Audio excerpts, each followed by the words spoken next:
Body and mind. Careless. I will have order. Stabilize. Rain outlines your fate. Know my sword. Let me weave you a... Embrace the ice!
we visited Poisson. Maybe we should head over and have a look around.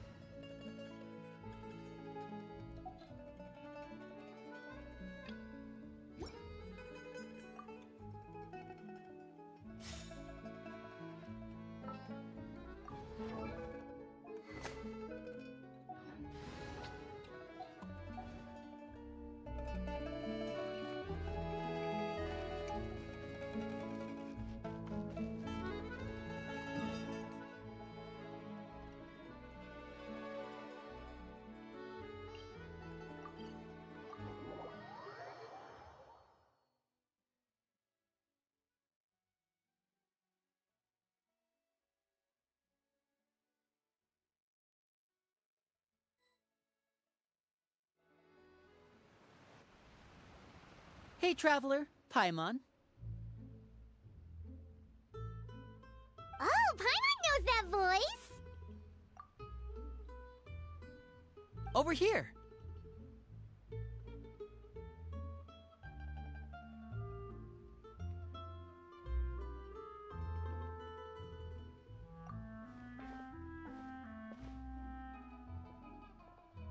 To borrow one of the more popular turns of phrase at the moment, this appears to be quite the fated reunion.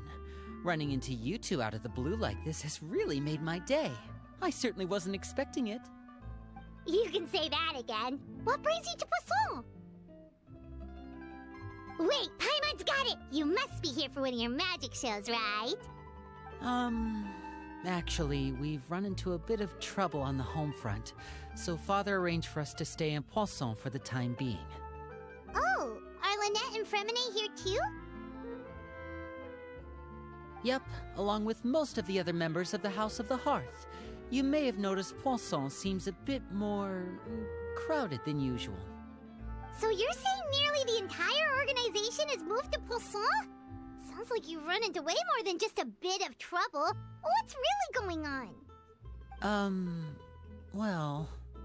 Since the two of you are so curious, perhaps I can fill in the gaps. You scared Paimon half to death! Father, you're here. You know... On second thought, maybe we don't need to know. It's all probably super confidential House of the Hearth stuff, right? We totally weren't trying to pry or anything. No need to be nervous. I could sense your genuine concern from your conversation just now. Of course, I can also understand your confusion. Sending so many Fatui here to Poisson, it's only natural that some might suspect an ulterior motive to be involved. I understand. I'm well aware you've had your fair share of confrontations with the Fatui in the past, and I can't exactly guarantee that we'll remain on good terms in the future. As for right now, however, I would say we have little reason to be at odds, wouldn't you agree? The House of the Hearth could stand to be more open with those who have worked so closely with us in the past. As for the issue at hand, well, it hardly relates to any ulterior motive. To be frank, it all stems from a certain rumor circulating around the House of the Hearth. It's an internal matter. What sort of rumor? A rumor that a certain phantom child is hiding away in the House of the Hearth. A phantom child? Ooh, just hearing the name is giving Paimon the creeps. A spirit that should have long ceased to exist is lurking in the shadows of the House of the Hearth. So I decided to bring the children to Poisson before continuing to investigate the situation. I expect I should be able to track down the spirit fairly quickly. After that, it's just a matter of resolving the situation, if you will. It shouldn't be much trouble at all. If you're curious, or if you still have some concerns, it might be advisable to stick around for a few days. I'm sure the children would be exceedingly pleased to welcome some visitors. Lenny, I'll leave you to entertain our guests. I have some matters to attend to. Of course, Father.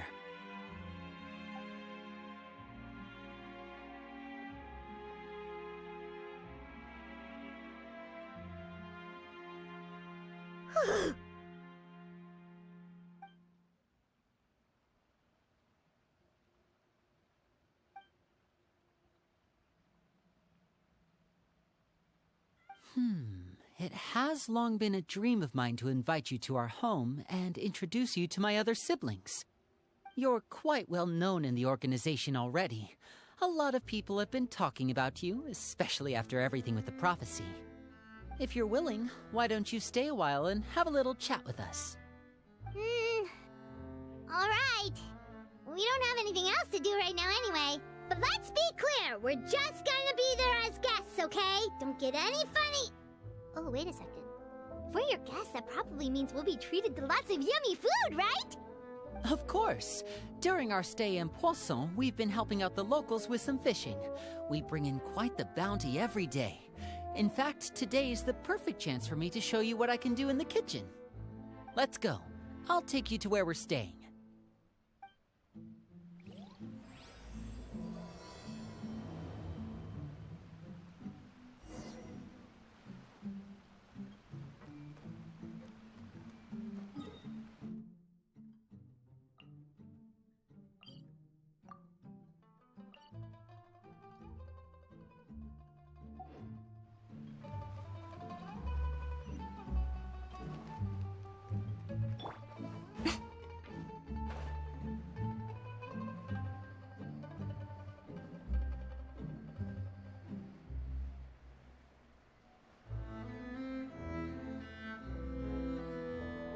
We rented this house from one of the locals to use as a temporary base. I'll come back later and tidy up a bit. After that, it should be all ready for you to stay in tonight. Awesome, thanks! So, where are we off to now? Well, when I happened to run into you two earlier, I was actually in the middle of distributing some supplies. With this many people staying in Poisson, we have to bring in outside supplies every now and then. I should probably make sure the rest of these provisions get delivered, otherwise people might start to get antsy. Okay, we'll come with! There are all sorts of rumors about your organization floating around out there. Paimon's not sure if she could even take a wild guess as to what's true and what's not. But now that we finally have the chance to see a day in the life of the house, we can take a good look at how you operate! Well, you're more than welcome to come along. Just follow me.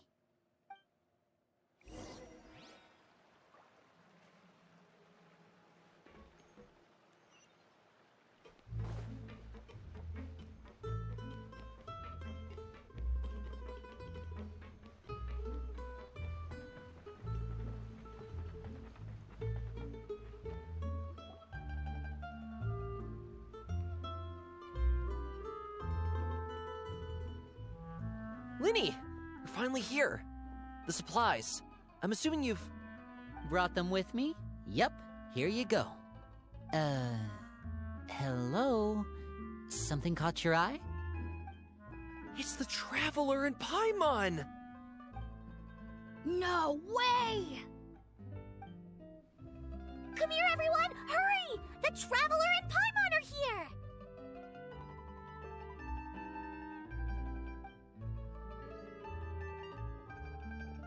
One at a time, please. Don't crowd around them all at once. We don't want to scare off our guests now, do we? Oh, it's all right! Gotta say, Paimon didn't realize we were this famous. Of course! Father and Linny have told us so much about you. Father told us about how you helped Linny. According to her, you're a trustworthy friend. And as far as she's concerned, that's pretty much the highest compliment we've ever heard her give. As you can imagine, everyone's been very curious about you. I heard the Traveler is so strong that she can move a mountain with her bare hands. I heard Paimon eats so much that she can clean out the entire pantry at Hotel de Boer in just 3 days! Wait a second! That's the rumor you heard about Paimon? Oh, not cool at all! Oh, wait. When guests visit, you're supposed to give them gifts and stuff, right? Oh, we don't need something like that. Besides, we don't have anything to give to you! Come on, we insist! I can give you some of my new potions. Just pick your poison. And by that, I mean medicine or actual poison. I've got both. Huh? Or maybe Shaplo can teach you guys about stealth. He's super good at it. He's never been caught. Ah, now that's not a bad idea. I know you usually prefer to fight head-on, but it never hurts to expand your bag of tricks, right? When it comes to eliminating your enemies, staying quiet can go a long way. Trust me, I would know. I was poisoned not too long ago, and I'm still dealing with the after effects. So I'm not quite as good as I was before, but I can still give you some pointers. Wait, when you said gifts, Paimon didn't think you meant poison and stealth tactics. But those are the best things we can give you. You don't like them? Ooh, how about this? Tell me the name of someone who really annoys you, and we'll teach him a lesson for you. All right, Fold, Selwar. I think that's enough suggestions for now. When it comes to being a good host, it's the thought that counts. You don't need a physical gift to make our guests happy. In fact, pestering them with suggestion after suggestion might make them more annoyed than anything. I would say your enthusiasm has certainly gotten across. Really? Awesome! It's been so long since we have had guests to play with. If there's anything you need, just let us know. Yeah, especially if it's poison or something. I've got all sorts of potions for that. Well, we'll talk to you all later. We've still got supplies to distribute. All right, see you later.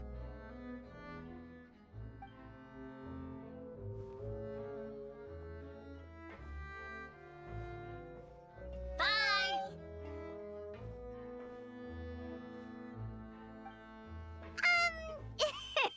Lenny, about all that poison and stealth tactics talk just now. Scared you, did it? That kind of talk comes with being part of the House of the Hearth. When Foltz was really young, he strangled all of his family pets, just out of curiosity. He was labeled a dangerous problem child and was abandoned by his family. Elwar has an unnatural obsession with potions.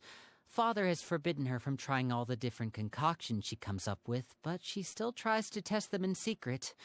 You really have to keep an eye on that one. Chaplot is around my age. While I'm mainly responsible for collecting intelligence, he handles surveillance. He's very passionate about his work and has no reservations about taking on some very difficult missions. I know you two probably aren't used to that kind of talk, but I can promise you they only had the best of intentions. Things like stealth tactics and developing different poisons, they really mean a lot to them. They were just trying to share the best of what they could offer, that's all.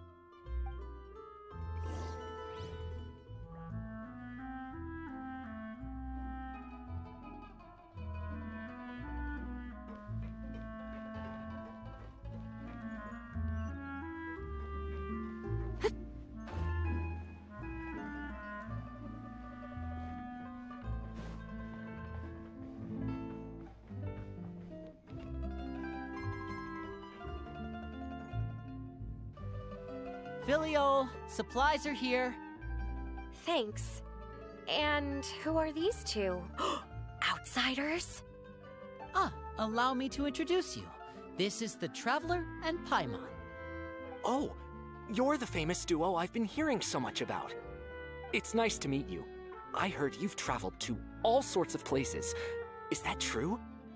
Of course! We're making our way all across to that! Oh, good for you. You must be pretty familiar with Fontaine by now, then. Have you seen the new opera that started running recently? I think it's called... The 4,000 Thieves? Oh, this is the first we've heard of it. It seems like it's going to be fantastic. From what I've been able to tell from the posters, anyway. You should definitely check it out if you have the time. Oh, and there's the Blind Maiden, too. That one is supposed to have audience interaction. Seems pretty interesting. After this mission is over, I think I'll go get a manicure. Oh, maybe I should dye my hair. Wonder how much it'll cost. Is it just Paimon, or do these two seem much easier to get along with than the others? Looks like the House of the Hearth has some normal members after all. I heard that. Oh, Oops. I'm guessing you're referring to Foltz and the others? Yeah, we're definitely not all like them. I bet those crazies are practically foaming at the mouth right now. I'm sure they just can't wait to get back to Snezhnaya to carry out the plan. That's enough, Filial. Don't talk about family members behind their back, right? Whatever. Let's go. Guess this is goodbye then. If you ever have some time, we should go see the opera together.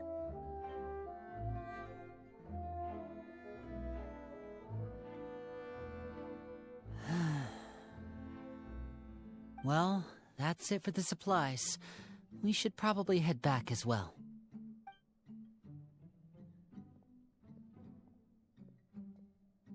Well, they didn't seem too happy with each other. Seems like there could be something more going on here. You're right. We're only here as guests after all. Oh, Linny's getting super far ahead. Come on, let's catch up.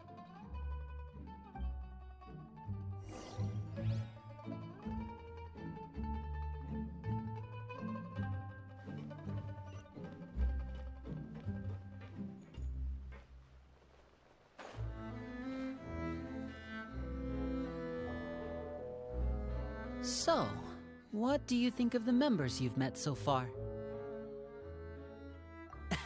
Well, Father is always encouraging us to be strong-willed and independent. So if there's one thing we've got, it's people who aren't afraid to speak their mind. Well, I should probably get cooking. Wanna join? Of course! Then let's head out and... Huh? Fremine, what are you doing here? Well, Fremine! Nice to see you again! Oh, you too. I heard you're here as guests of House of the Hearth. Welcome. We were just going to make some food. Why don't you come along?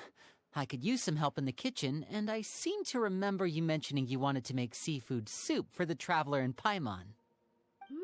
Seafood soup? Oh, Paimon's drooling already. Were you looking for something just now, Fremine? Maybe I can help. It's nothing. I just wanted to see if there were any extra supplies. Yeah, we've got some left over. What do you need? Some food and water, and some clean cloth, if possible. No problem. Give me a second here. Food, water... Wait a minute. What do you need all of those for? You're not on any missions as far as I'm aware, and you were just going to come eat with us. So what's this all about? I thought I'd grab an extra portion because I get hungry at night. Could be because I'm growing, you know, and... Fremine, you remember what I told you? You're not like me.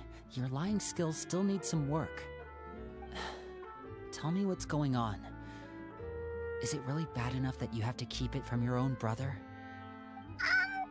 Maybe it'll be better if we gave them some space.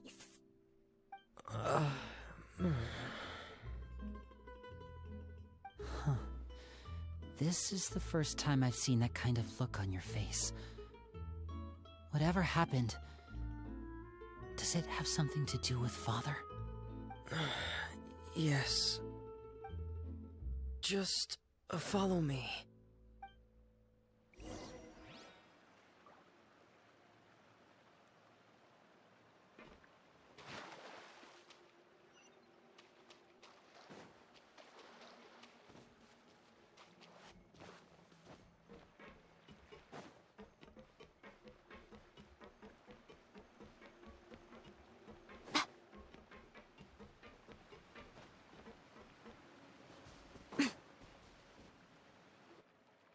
You're back!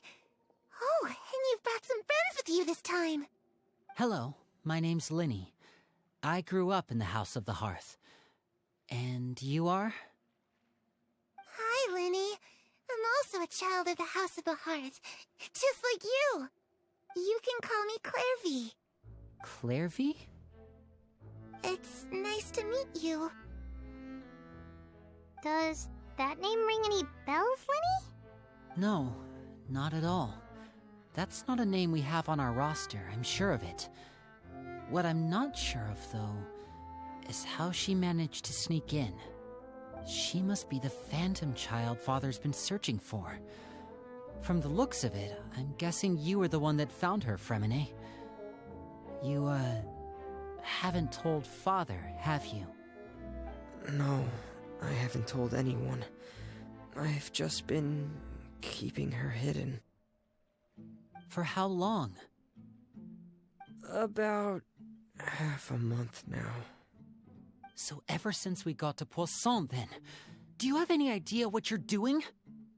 I know what I'm doing. Really? 'Cause from where I'm standing, it looks like you're hiding the very person Father has been trying to find. If Father finds out about this, everyone involved is going to be punished. You know the rules of the house, Fremine. I know you do. Father doesn't tolerate any form of betrayal. So why are you doing this? I've thought it through. And I just can't hand her over like that. Linny, don't you remember last year? Chaplot nearly died after getting poisoned during that one mission. He wasn't able to get back before the poison started taking effect, and not a single person was there to help him. That night, while I was sleeping, I heard a voice telling me to go save him. I opened my eyes, but I couldn't find the source of the voice. I thought maybe I was just hearing things, but I went to look for him anyway. Luckily, I got there with enough time to save his life. That feeling of being haunted, of hearing voices, it's happened many times in the House of the Hearth. I'm sure you've noticed. So what you're saying is, that was her? She was the one who spoke to you that night? Unless there are other spirits roaming around the House of the Hearth, I don't think there's any other possibility. If Clairvy were our enemy, it wouldn't matter whether she was a spirit or an actual child. I would have acted without a second thought, because that's what Father ordered us to do. But she's been living with us, helping us from the shadows all this time. I think that makes her family. I couldn't just hand her over to be dealt with. Not when there's so much we still don't know. So what's your plan then? You can't keep her here forever. Someone is bound to find out eventually. I haven't thought that far yet. I don't want to disobey an order from Father, but I also don't want to put Clairvy in danger. Come with me. There are a couple things I'd like to say to you in private.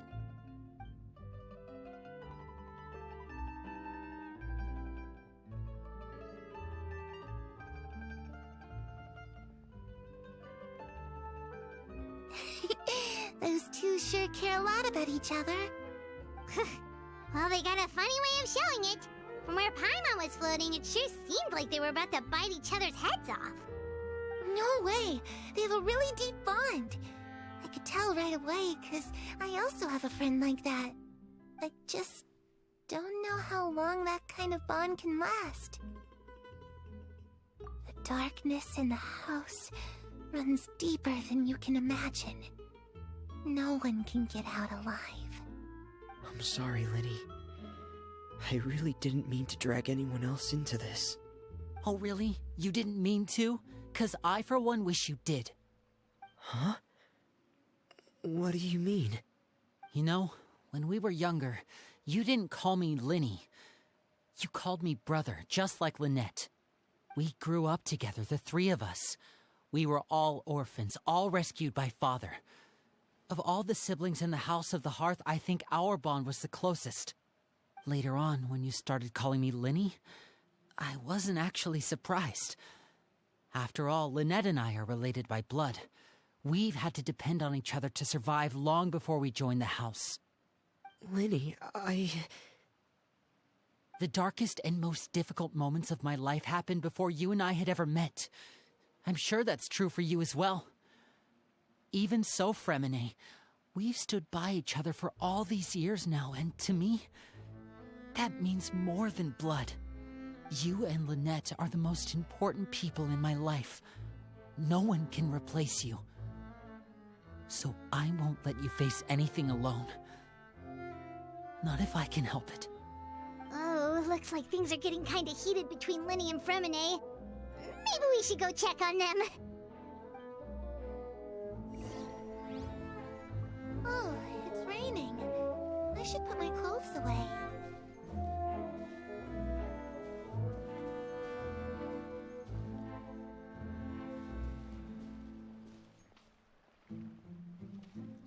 Perry? Huh. Looks like she's not here either.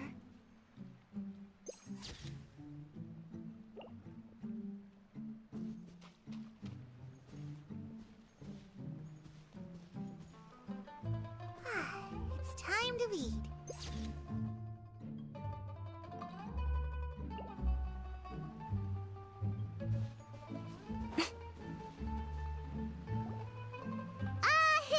Hey, you two! Hope we aren't interrupting anything. Like a fight, or... Oh, wait a minute, Fremine. You're not crying, are you? Is everything all right? Everything's fine. Thanks for asking. Well, we're all friends here, right? We've been through so much together, so if there's anything we can do to help, just say the word. It's just a small family dispute. It's not something our guests should trouble themselves with. In fact, What are you getting at, Traveler? when guests are around, families are often on their best behavior. And any disputes are less likely to escalate. I just... Thank you. I was really hoping to keep you out of it. But even if I could... Me too. Well, back to the matter at hand then. If we don't plan on handing Clairvy over to Father, then our only other option is to solve the mystery of her identity before Father is able to track her down. That means finding out where she came from and what she's doing here. Then we can send her on her merry way and pretend like none of this ever happened. I've tried that already. And? And... nothing. I tried taking her somewhere really far away, but... after some time, she just reappeared. She even came with us all the way to Poisson. It seems like wherever the house is, she follows. I don't know much about spirits. Do you two have any ideas? Let's see here. Paimon remembers hearing something like, if you fulfill a spirit's last wish before they died, they'll let go of whatever's keeping them here and return to the ley lines. Oh, it's just that Paimon doesn't really remember where she heard that, so it's not guaranteed to work or anything. Well, sounds like it's worth a shot. Guess that means we should go ask her about her wish. But first, Fremine, I need you to promise me something. What is it? I need you to promise me that this will stay between the two of us. We're the masterminds behind this whole thing. No one else gets involved. Can you do that for me? Of course. I promise. All right. Then let's seal the promise just like when we were kids. Fist bump on 3. Ready? 1, 2, 3. I swear.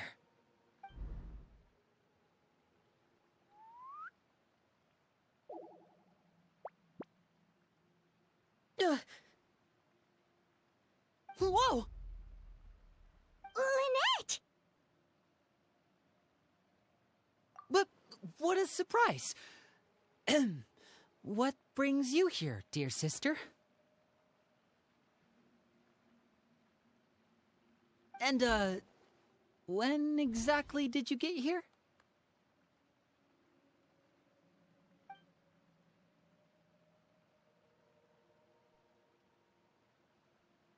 You're an idiot, brother. And you too, Fremine.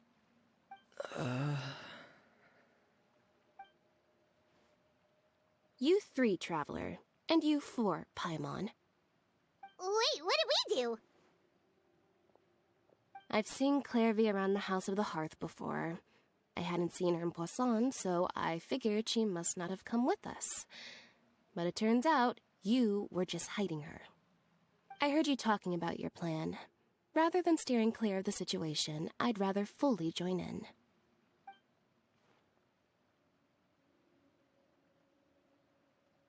If you don't agree, I'll have no choice but to report everything back to Father. Simple as that. You're not giving us much wiggle room here, Lynette. Well, I guess we're all in this together then. After we talk to Clairvy, we'll figure out our next move. There's no time to lose. Let's go.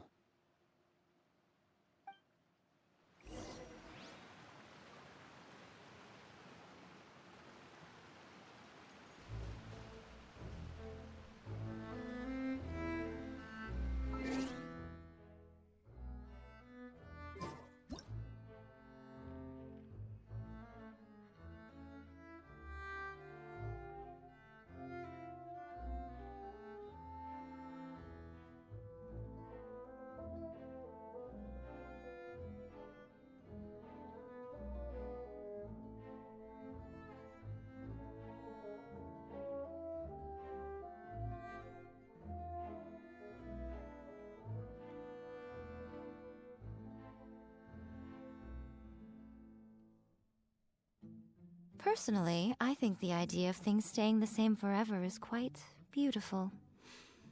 But alas, that is simply not the way the world works.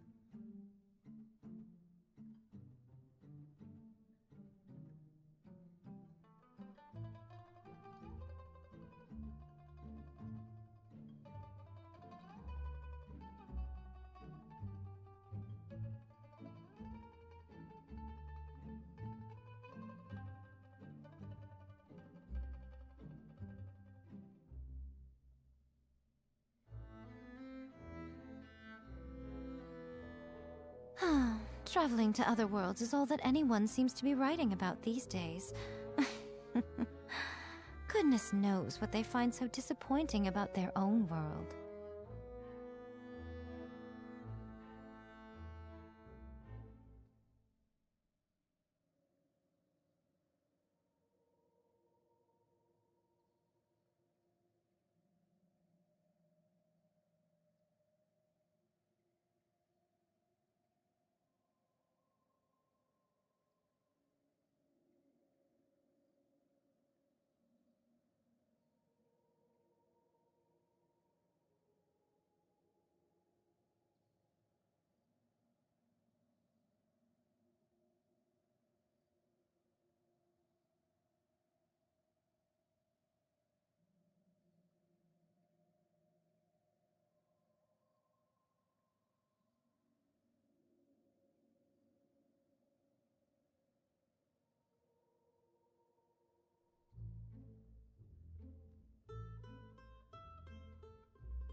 Personally, I think the idea of things staying the same forever is quite beautiful.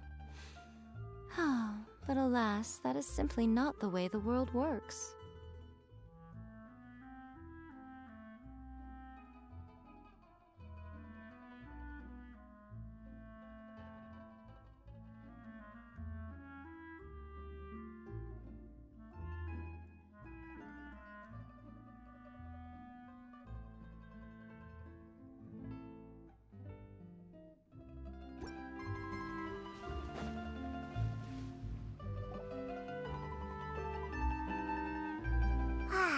I'm full. Thank you for bringing me this food, you guys. She said she's full, but the food doesn't look like it's even been touched. That's right. Based on what I've been able to observe, it doesn't seem like Clairvy can interact with the physical world at all. Still, when she's presented with food, she'll always linger around it for a good little while. Maybe, in her mind, she really is eating those things. Does she know that she has already passed away? I've tried to ask her, but she didn't answer. My guess is that she's just as confused as we are. Or maybe she couldn't understand the question at all. Clairvy, if you've got some time, I'd like to ask you a few questions. Sure. Oh, another new friend. Hi, I'm Clairvy. Hello. Clairvy, how did you join the House of the Hearth? Huh? Isn't it the same for everybody? The knave brings you here and then you can't leave. It's just that your name, it's not on the roster. And I've never seen you before. The roster? Oh, I get it now. I think there might be some things you don't know about this place. The people in charge, they're not as nice as they look. They say they keep a roster, but it's not complete. There are a lot of people who aren't on it, and never will be. In this house, some people are family, and other people are just test subjects. Those kinds of people aren't ever going to get a place on the roster, unless it's the roster of people who've been executed. Wait, does that mean the knave... She... Is there anyone that can vouch for you? Perry, she's my best friend. She's the only one I trust in this place. Have either of you heard of that name before? No. Me neither. Clairvy, Perry. Neither of those names are on the roster. But it seems like she's telling the truth. Either that, or this kid's already got a bag of tricks bigger than mine. Maybe we should try a different approach. Clairvy, do you have a wish? A wish? It can be anything you want. Just imagine. It's your birthday, you're blowing out the candles, and your wish is...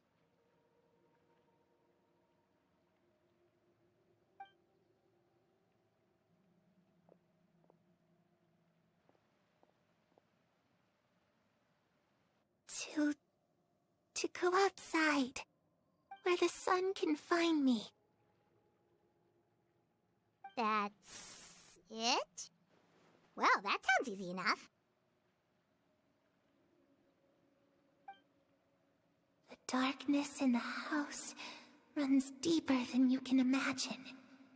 No one can get out alive.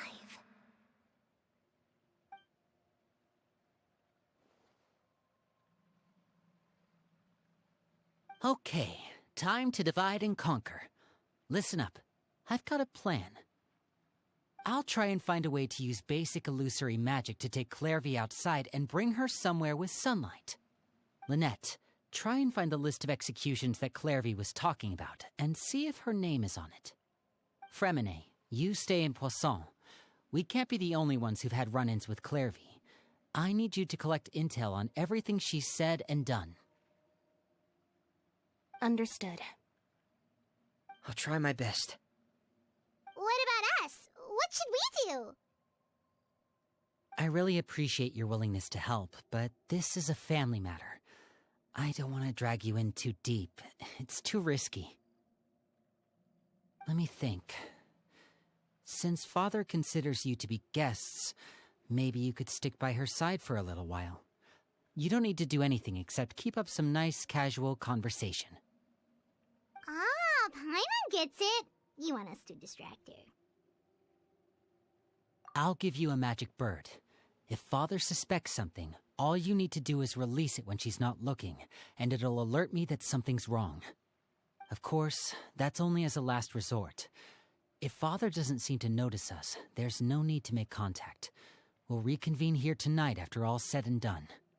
If the worst-case scenario happens and we're discovered, just tell Father everything. We're not going to let our guests get punished for our own actions. That's where we draw the line. You too.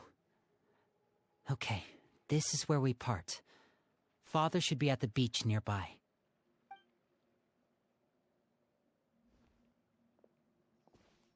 I really hope this goes well. No, it has to go well.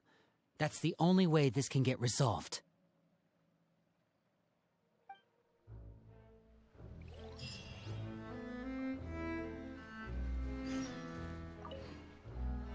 Clairvy, I'd like to take you somewhere. Is that okay with you? Sure. Where are we going?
It's the knave! And... child! Hey! Aren't you supposed to be in Snezhnaya recuperating? What are you still doing in Fontaine? Oh, it's you two. I didn't expect to run into you here. I was unconscious for quite a while after the fight in the Primordial Sea. After I woke up, I realized I was being taken back to Snezhnaya, and well, I couldn't have that now, could I? Not when I've still got unfinished business here in Fontaine.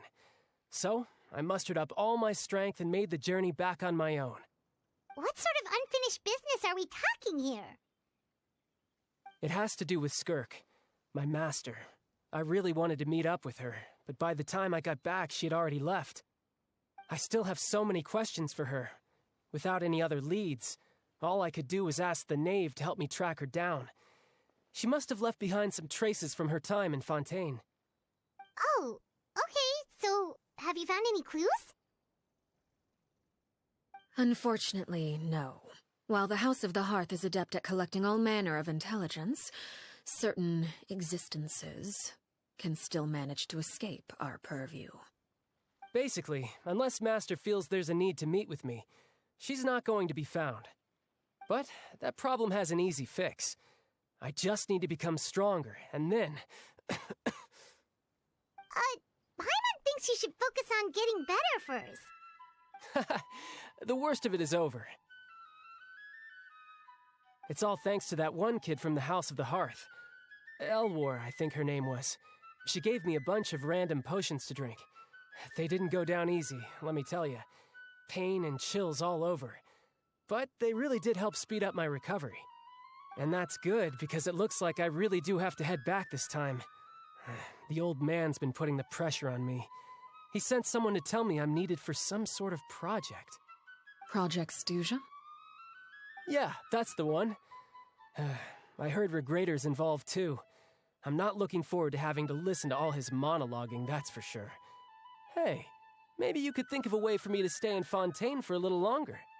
Helping Linny and the others brush up on their fighting skills would be far more interesting. If you and I could spar, that would be even better. I've been waiting for a chance to see you go all out. And what a sweet little daydream that is. But I also have a role to play in all this. I'll be leaving Fontaine shortly as well.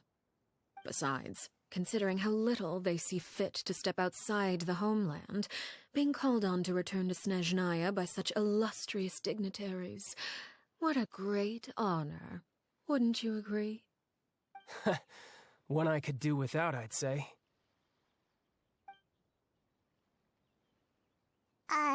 Is it just Paimon? Or does it kind of seem like So, dear guests of the House of the Hearth, to what do I owe the visit? Well, we just... right! We're super close to Linny and the others, but we still don't know much about you! Is that so? Introductions have already been made, have they not? Oh, well, you see? There's only so much you can learn about someone from a short introduction. At least tell us something a little extra, like... why do you call yourself father? Huh, good question. I'd also like to know. The fact that you have to ask tells me our intelligence work has been quite successful. Telling you the answer to that question would only serve to undermine that success. And we can't have that, now can we? Spoken like a true diplomat. That was some expert sidestepping right there. Well, if there's nothing else, I think I'll take my leave. I still have a small matter to resolve at home. Wait, don't go!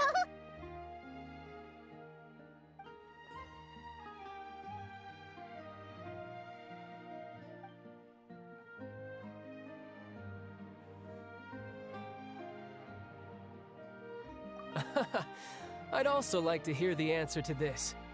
I've met some of the members of your organization, and they all seemed like really good kids. They actually reminded me of Tonya and Tusser. Which, by the way, if you ever betray them, I'm just letting you know, I won't let you off easy. And why would I betray them? Well, you've already betrayed the House of the Hearth once, haven't you? At least, that's what I heard.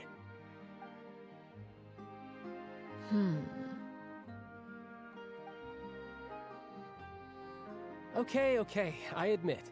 That's just what the old man told me. The rooster, I mean.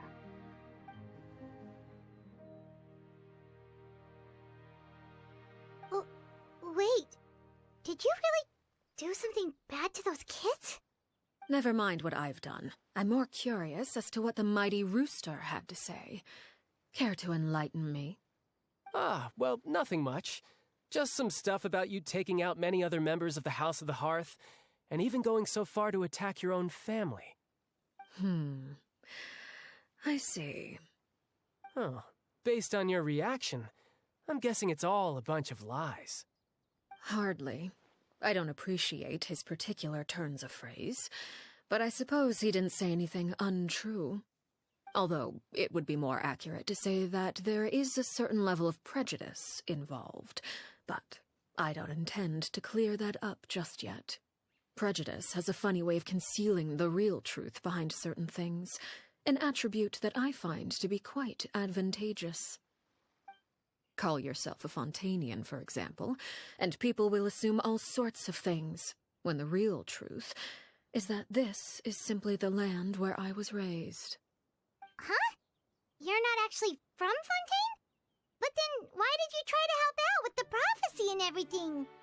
I was trying to protect the children born in Fontaine. Claiming that I myself was a Fontanian simply made it easier to operate. People would hardly suspect a fellow Fontanian of having any ulterior motives. Who wouldn't want to save their homeland after all? The primordial sea wouldn't have any effect on me, but it would have caused great harm to the House of the Hearth. Well, you wanted extra information, didn't you? There you go. I hope that satisfied your curiosity.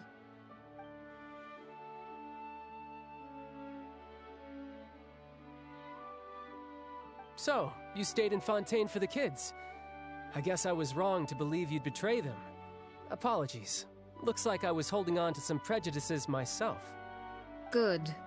Like I said, I like it when others have misconceptions of me. Actually, while I was recuperating at the House of the Hearth, there was something else that really caught my attention. I heard that members always resolve disputes and arguments with a friendly spar, and the loser has to back down. Seems pretty cool if you ask me. Would also give them plenty of opportunities to hone their skills. Well, that's only a recent development. In the past, such spars weren't nearly so friendly. The losing party would lose everything, including their life. They were that high stakes? Whew, at least that's not a thing anymore. Well, the current atmosphere's not half bad. I'm a bit jealous, actually. You've got so many family members around you, and you even get to live with them.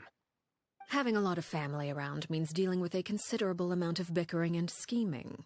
Once Tonya and Tusser enter their rebellious phase, I'm sure you'll understand. Just imagine. Tusser becomes obsessed with plucking out strands from the rooster's mustache, or Tonya decides to dye her hair 42 different colors. Okay. I get the picture.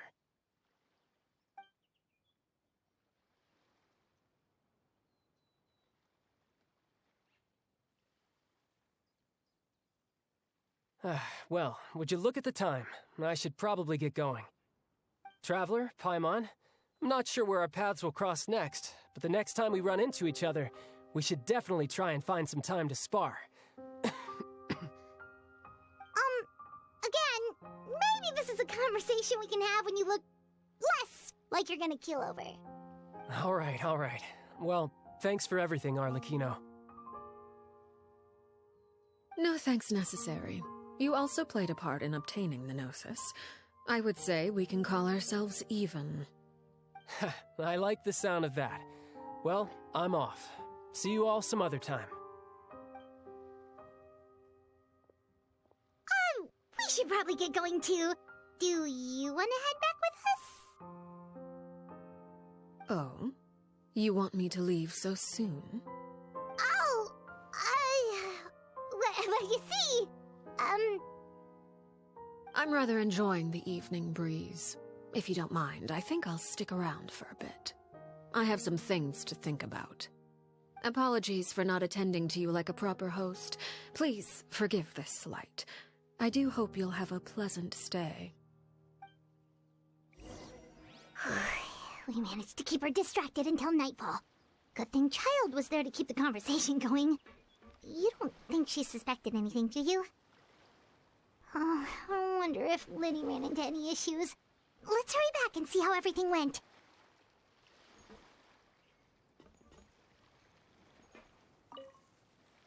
Oh? You decided to stay a little longer?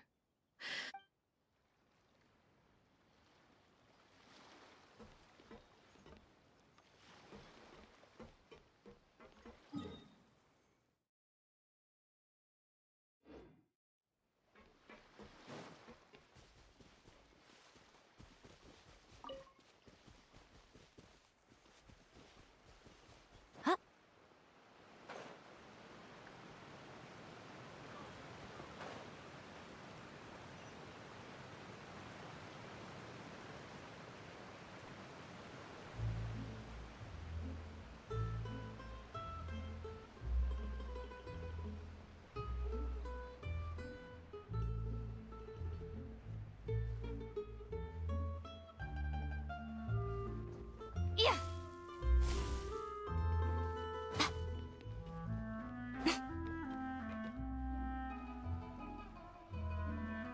Winnie, how did everything go? Well, long story short, we ran into a small issue. Clairvy can't go into the sunlight. Everything was fine at first. She followed me up to the surface just like I told her.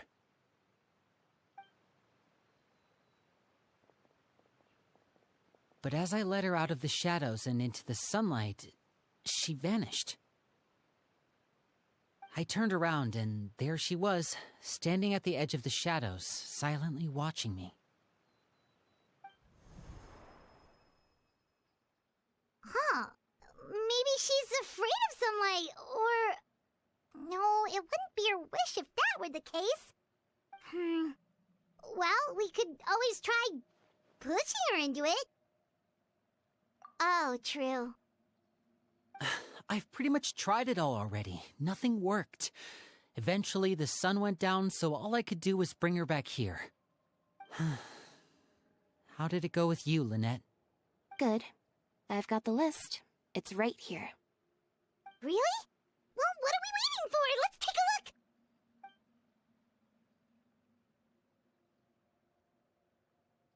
Oh, that's a lot of pages. Oh, it's gonna take forever to get through it all. We can each take a section. Here. La Pouillade, l'endroit, Chambel, horaire.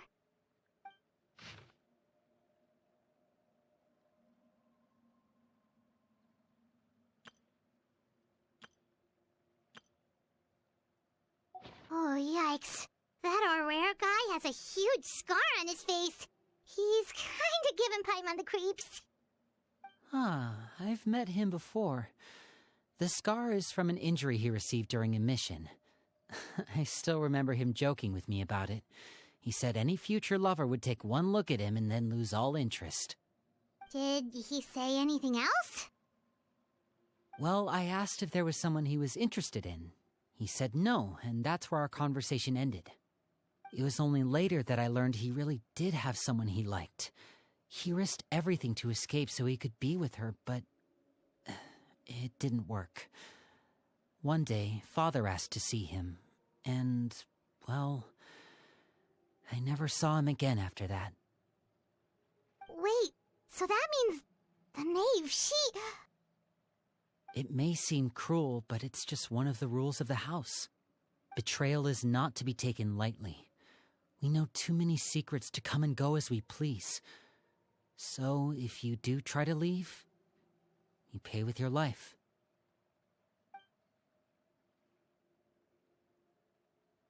Her name's not here, huh? Well, that's not too surprising. It doesn't seem like this list is complete. It only contains records dating back around 5 years. Let's shift our attention then. Fremine, were you able to find anything out? Fremine. Sorry. I was thinking about something. I managed to talk to quite a few people, but I couldn't help but notice that the atmosphere in the house was a little... strange. Strange? Yeah, I mean, I know there have been arguments in the past, times when people haven't gotten along. Chaplot and Filiol are a good example of that. Oh, those are two of the people that we met while delivering supplies. Paimon can see how they might not get along. They had very different vibes, and their, interests seem to be pretty different as well. That's to be expected, actually. Father brought us all here, shared her knowledge with us, taught us how to fight. That's one thing we all share. But that's also where the similarities end. Not all of us feel the same desire to stay here. As members of the House of the Hearth, we're also considered part of the Fatui. And to a lot of people, that's an identity they never asked for. Certain members get older and realize they want something else for themselves. But considering the rules of the house, most people would never say that out loud. People like Chaplot and Foltz are loyal to Father and her vision. They're proud to be part of the Fatui. Filiol and Nantoy, on the other hand, well, they aren't quite as enthusiastic. These kinds of conflicts have always been there. It's not like Father is in the dark about any of this. Well, that's true. But it just feels like things have gotten worse lately. Filiol and the others, it seemed like they were meeting in secret to talk about something. I can't say for sure, but I think they've met Clairvy. You think she's been inciting them to act out? No, not exactly. But I wouldn't be surprised if she said something to them about the darkness in the house and how deep it runs. She's told me about it before. Experiments being run on children. People being used as pawns on the battlefield without so much as the strength to survive. And they just believed all that? Without any evidence?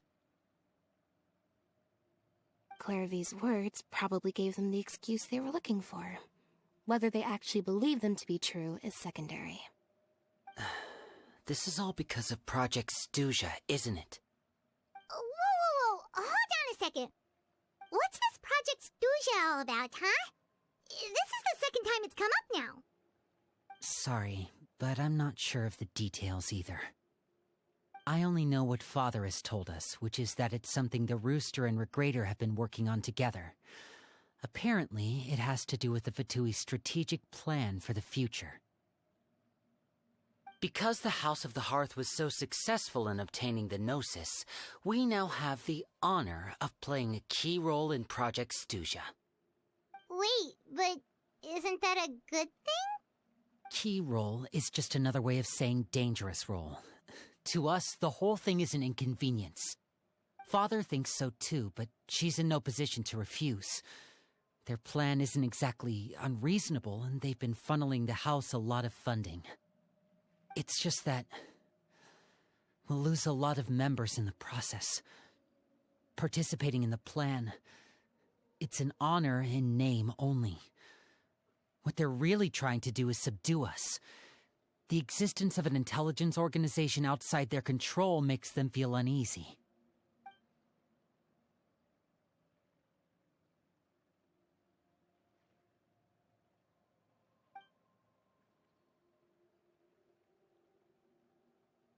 Okay, super complicated top secret Fatui business aside, what does all of this have to do with the conflicts you were talking about earlier?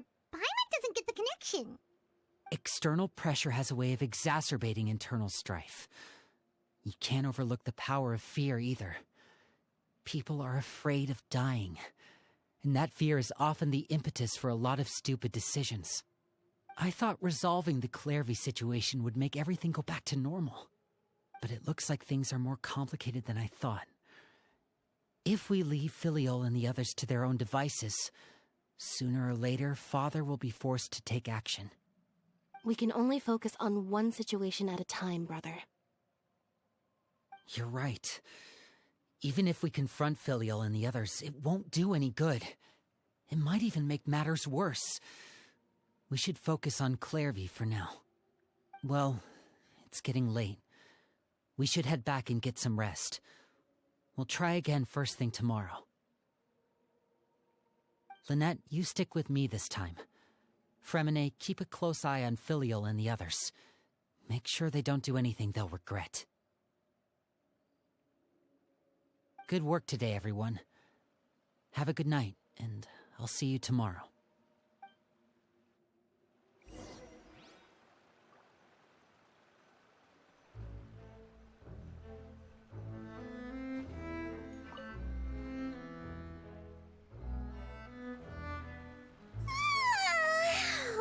I'm always looking forward to an early night, but she can't sleep at all.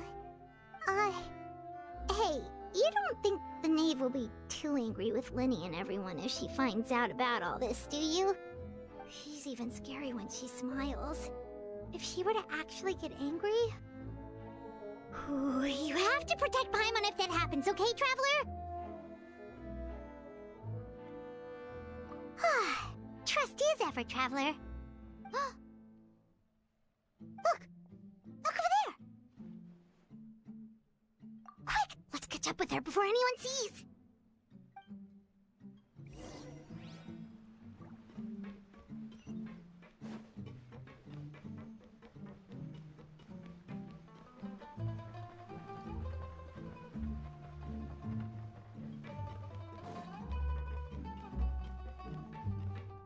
Over there!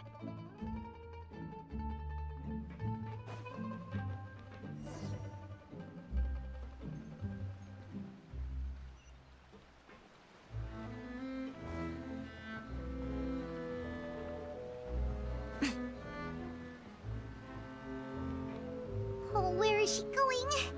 Oh, if someone sees her, we're toast!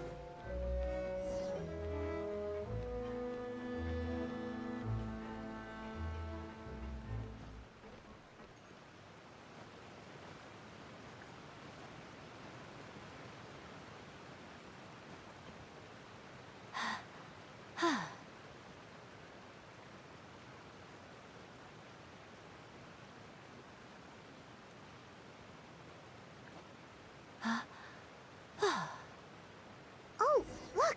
She stopped!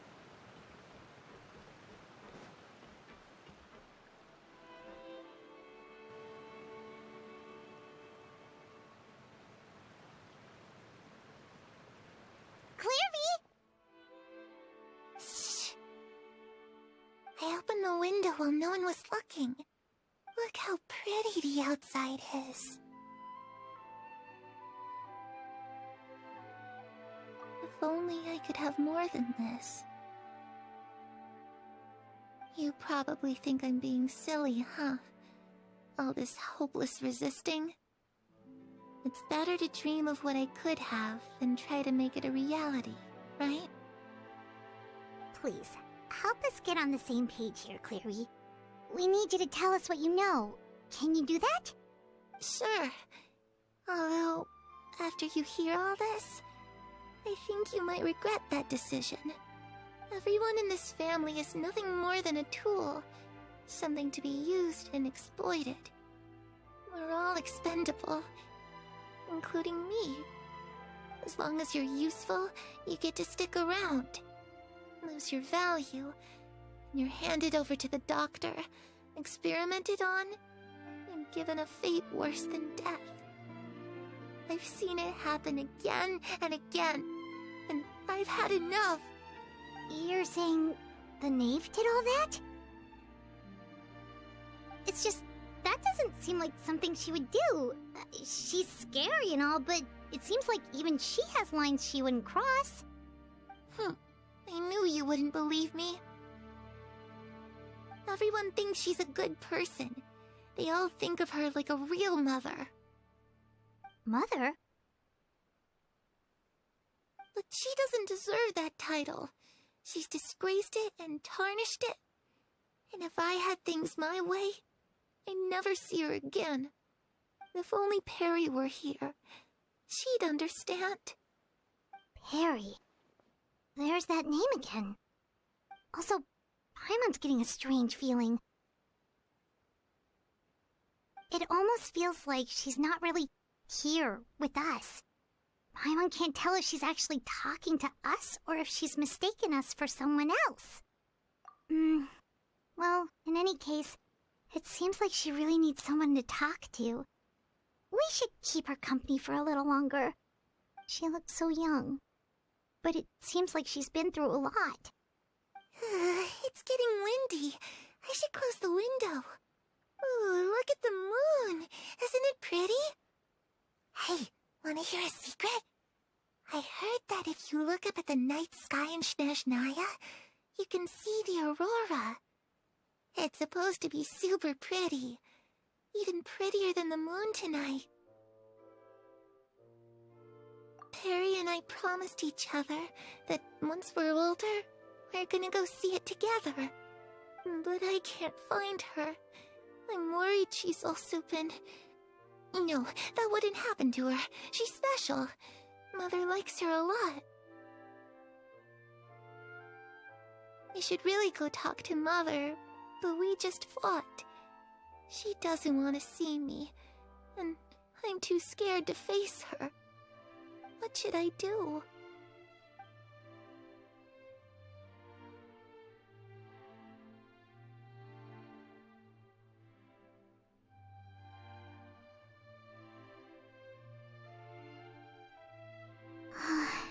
Paimon really doesn't understand what's going on with her. Well, let's head back. We've got an early morning tomorrow.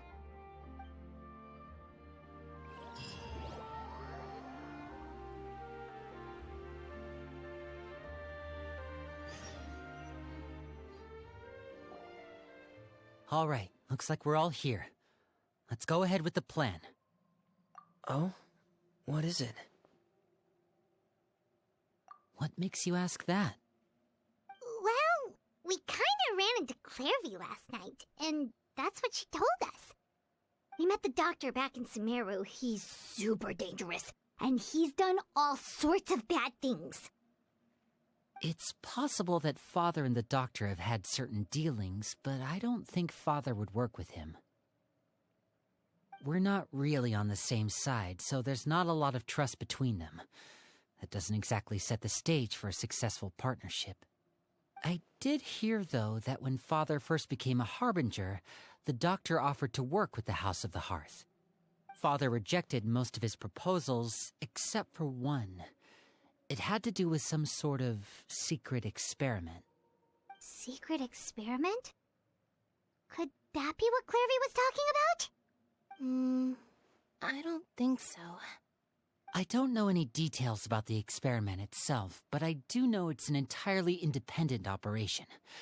The doctor only proposed a direction for the research. That was the extent of his involvement. I still don't think that counts as working together.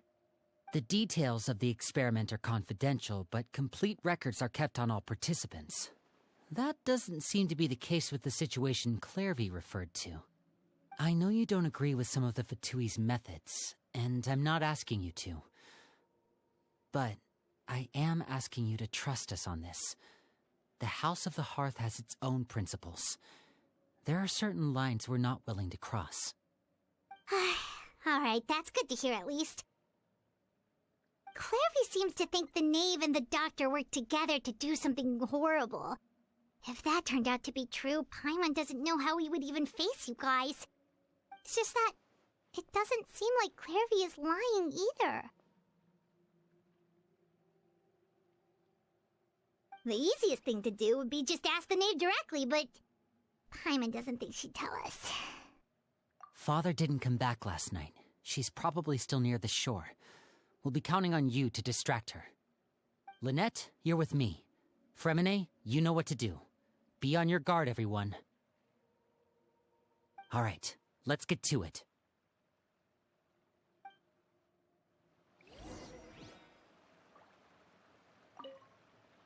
Where are we going today? Let's try somewhere further away this time.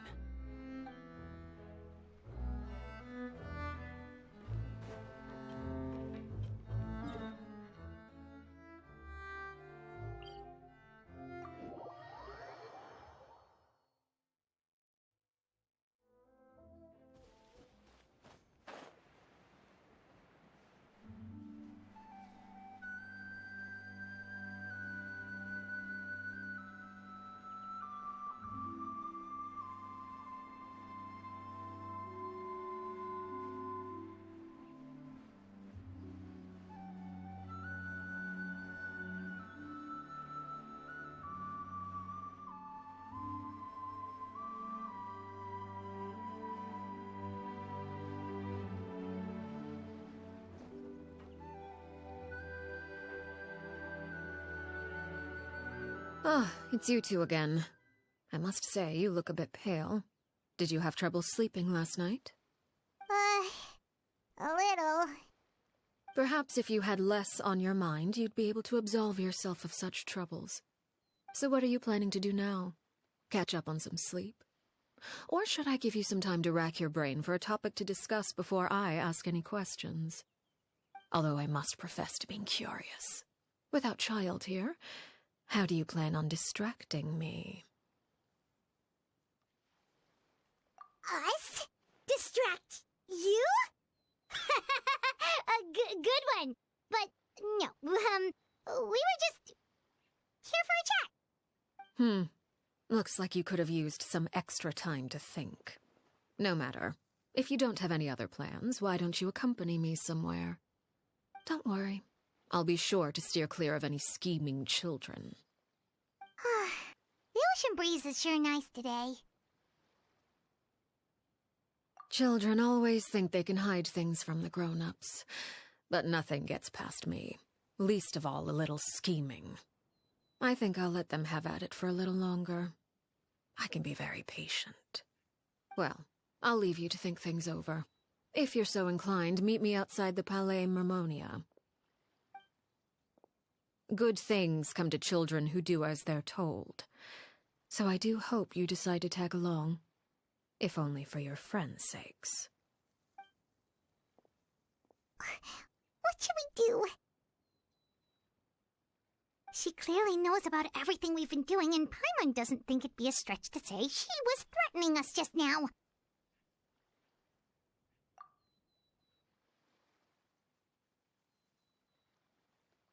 Oh, good idea.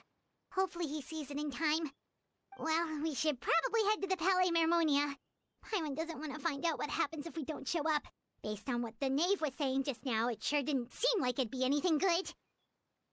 Okay, then we probably shouldn't keep her waiting. It seems like Linny and the others are on thin ice, so let's do our best to not get them in any more trouble.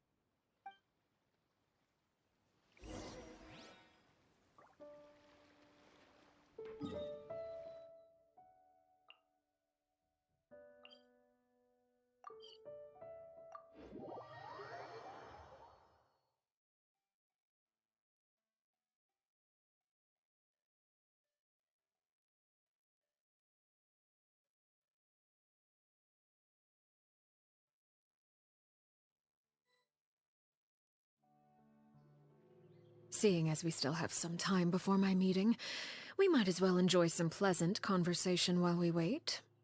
I'm glad to see you get along with my children. Being surrounded by good companions is necessary for a child's development. You're not planning on doing anything to them, are you? I assume you're referring to Lenny, Lynette, and Fremine. Although, there's that situation with Filial and Nentoy as well. It appears quite a few people have been acting out lately. No matter. I'm not one to discriminate. All those who betray the house meet the same fate. There are no exceptions. Does that mean you're going to kill them? Oh, are you here to beg for their lives? I'm sorry to disappoint, but the rules of the house change for no one. In my organization, everyone is responsible for their own actions. Don't you care about them at all? They really respect you. They even call you father. You must feel something for them. Any organization in which feelings come before principles is one destined for ruin.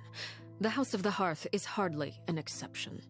You could say our principles are more stringent than most.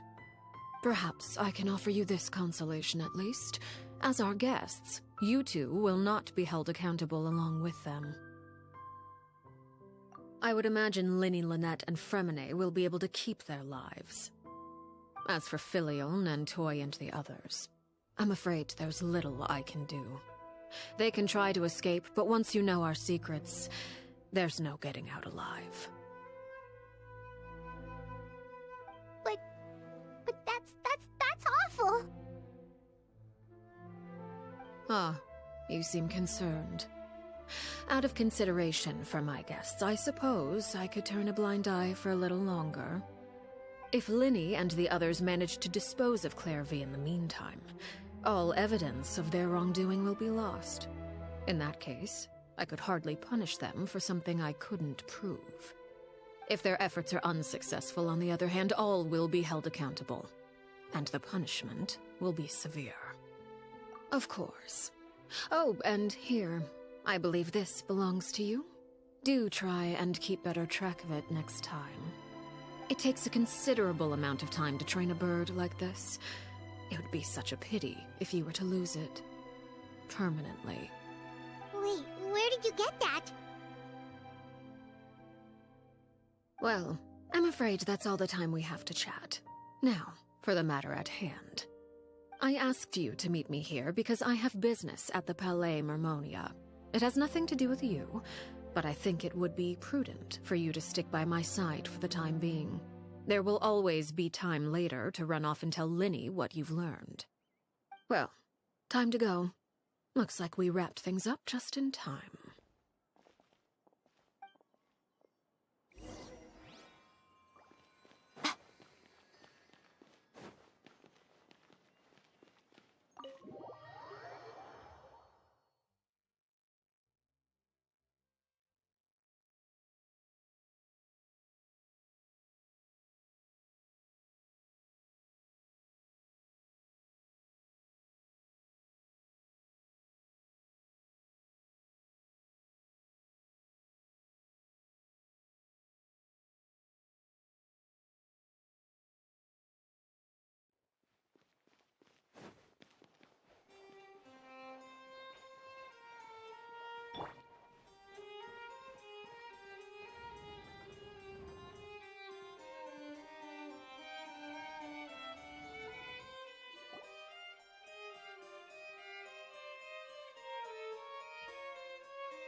It's been a while, Monsieur Neuvillette.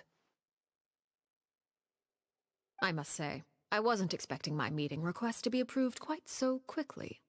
The Palais Mermonia operates with an efficiency worthy of admiration. It is only right that an esteemed diplomat such as yourself should be afforded the proper level of respect. Although, if I may speak plainly, I must confess that I did not anticipate we would have the occasion to meet again after presenting you with the Gnosis. I see you brought the Traveler and Paimon with you as well. If I may inquire as to the purpose of your visit.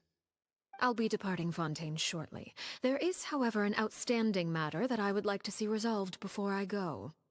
It requires a rather lengthy explanation, I'm afraid. So I took the liberty of explaining everything in this proposal. Please review it at your leisure, Monsieur Neuvillette.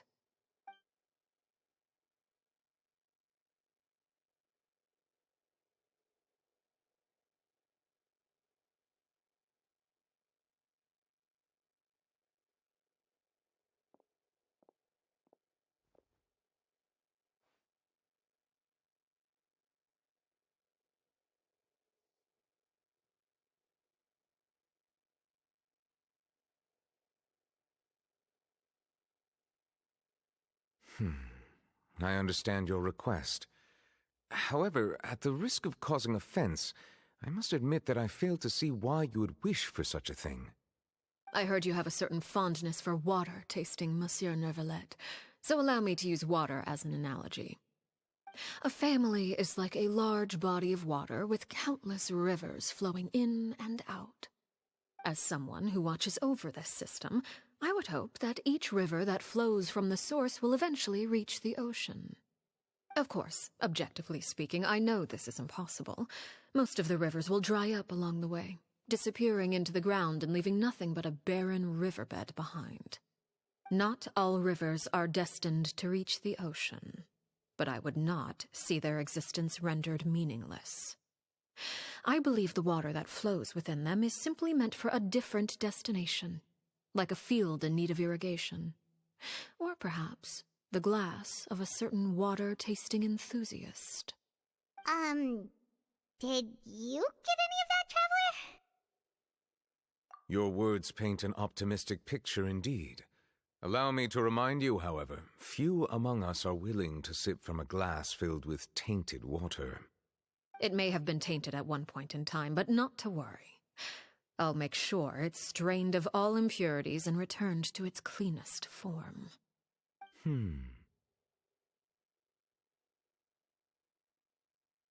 I seem to recall there being a transactional aspect to your proposal. Perhaps you could expound on that?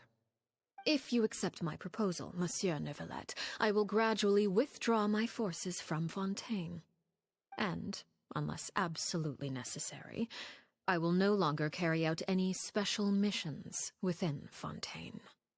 I presume I can take your words to mean that, in the future, cases similar to the Tartuffe assassination will cease to cross my desk? Tartuffe? Ah, that thief who embezzled funds from all those charities, you mean?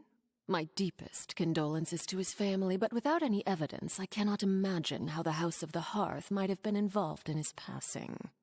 Of course, if you accept my proposal, Monsieur Neuvillette, I'm sure certain measures could be taken to reduce the frequency of such troubles. You choose your words carefully indeed. In that case, I am inclined to accept your proposal. My thanks for your generosity, Monsieur Neuvillette. Well, with that settled, we should be going now. I took the liberty of bringing along 2 bottles of spring water from Snezhnaya for you to enjoy. I do hope I get the chance to hear your impressions. Perhaps at our next meeting, yes? Indeed. I trust you would not overlook your commitment in the meantime. All right, Traveler Paimon. Time to go.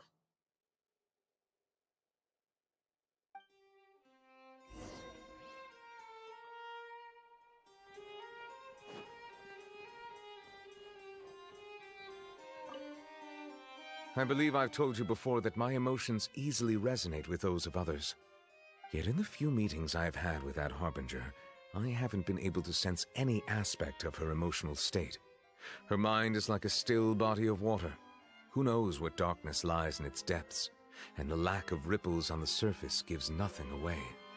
It's unclear whether this is her natural state of being, or whether it's an incredible strength of will that gives her the ability to master her emotions. Either scenario, however, suggests she is a very dangerous individual. I do not expect an explanation as to why you two are by her side. Whatever your reasoning, I would only advise you to take caution.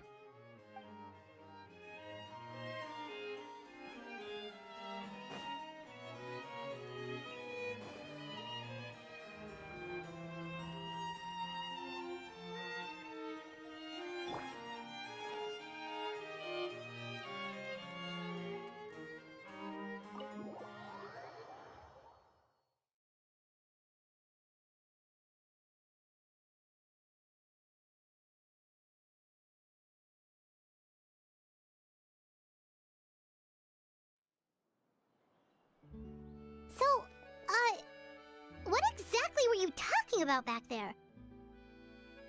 Paimon only heard you mention some rivers, a large body of water, and then some kind of irrigation scheme. You really want to know? I would imagine there might be more pressing concerns at the moment. Winnie, Paimon really hopes everything's going okay. Oh, Paimon recognizes that look. You've got your thinking cap on, don't you, Traveler?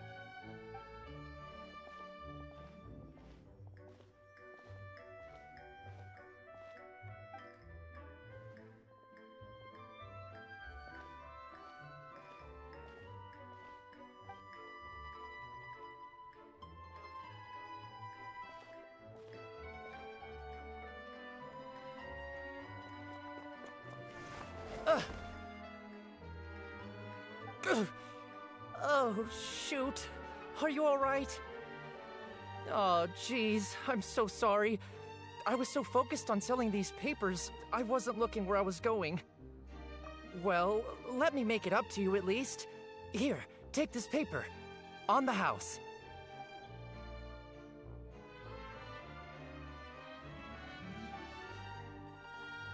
Oh, you don't have to give us anything. Please, I want to. It's not like I'm short on supply. All the extras will be useless come tomorrow anyway. It's my fault, really.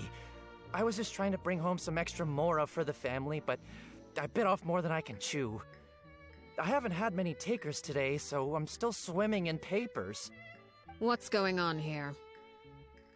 Nothing much. I just ran into your friend here on accident. I should probably get going, actually, so... Hold on. Of course, I'm happy to compensate you with mora, it's just... I don't have any on me at the moment. I'll take 3 papers. Here. Your payment. Oh! Thank you for your patronage. May the Archons bless you with good fortune. If only I had the chance to run into such generous customers every day. I should probably just take on a smaller inventory though, right? I'm getting married soon, so sometimes it's hard to not get ahead of myself. Anyway, I should head out. Goodbye! Well, now that my affairs are settled, we should take the boat back to Poisson. We've even acquired some light reading to enjoy along the way. Actually, why don't we stick around for a little longer? Paimon just realized how hungry she is. She can't head back to Poisson on an empty stomach.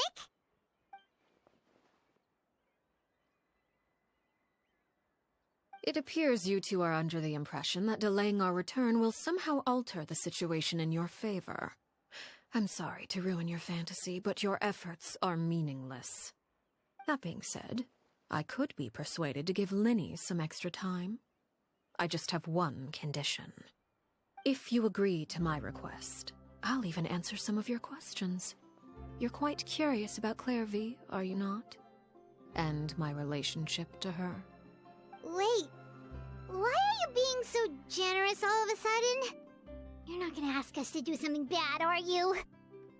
You overestimate yourself.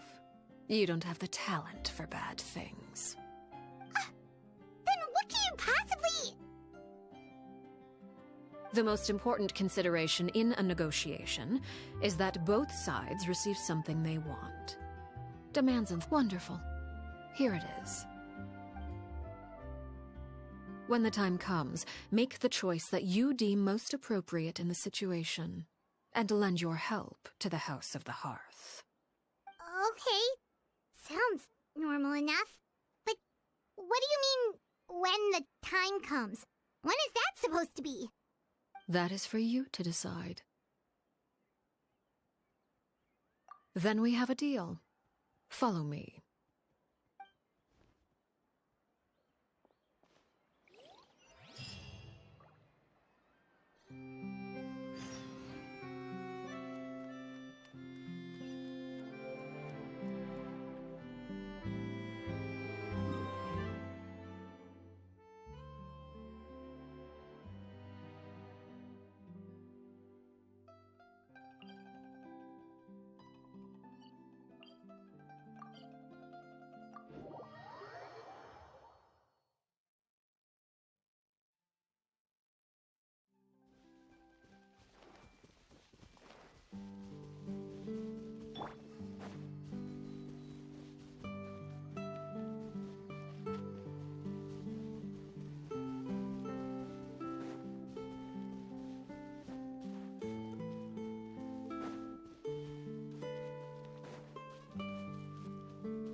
What is this place?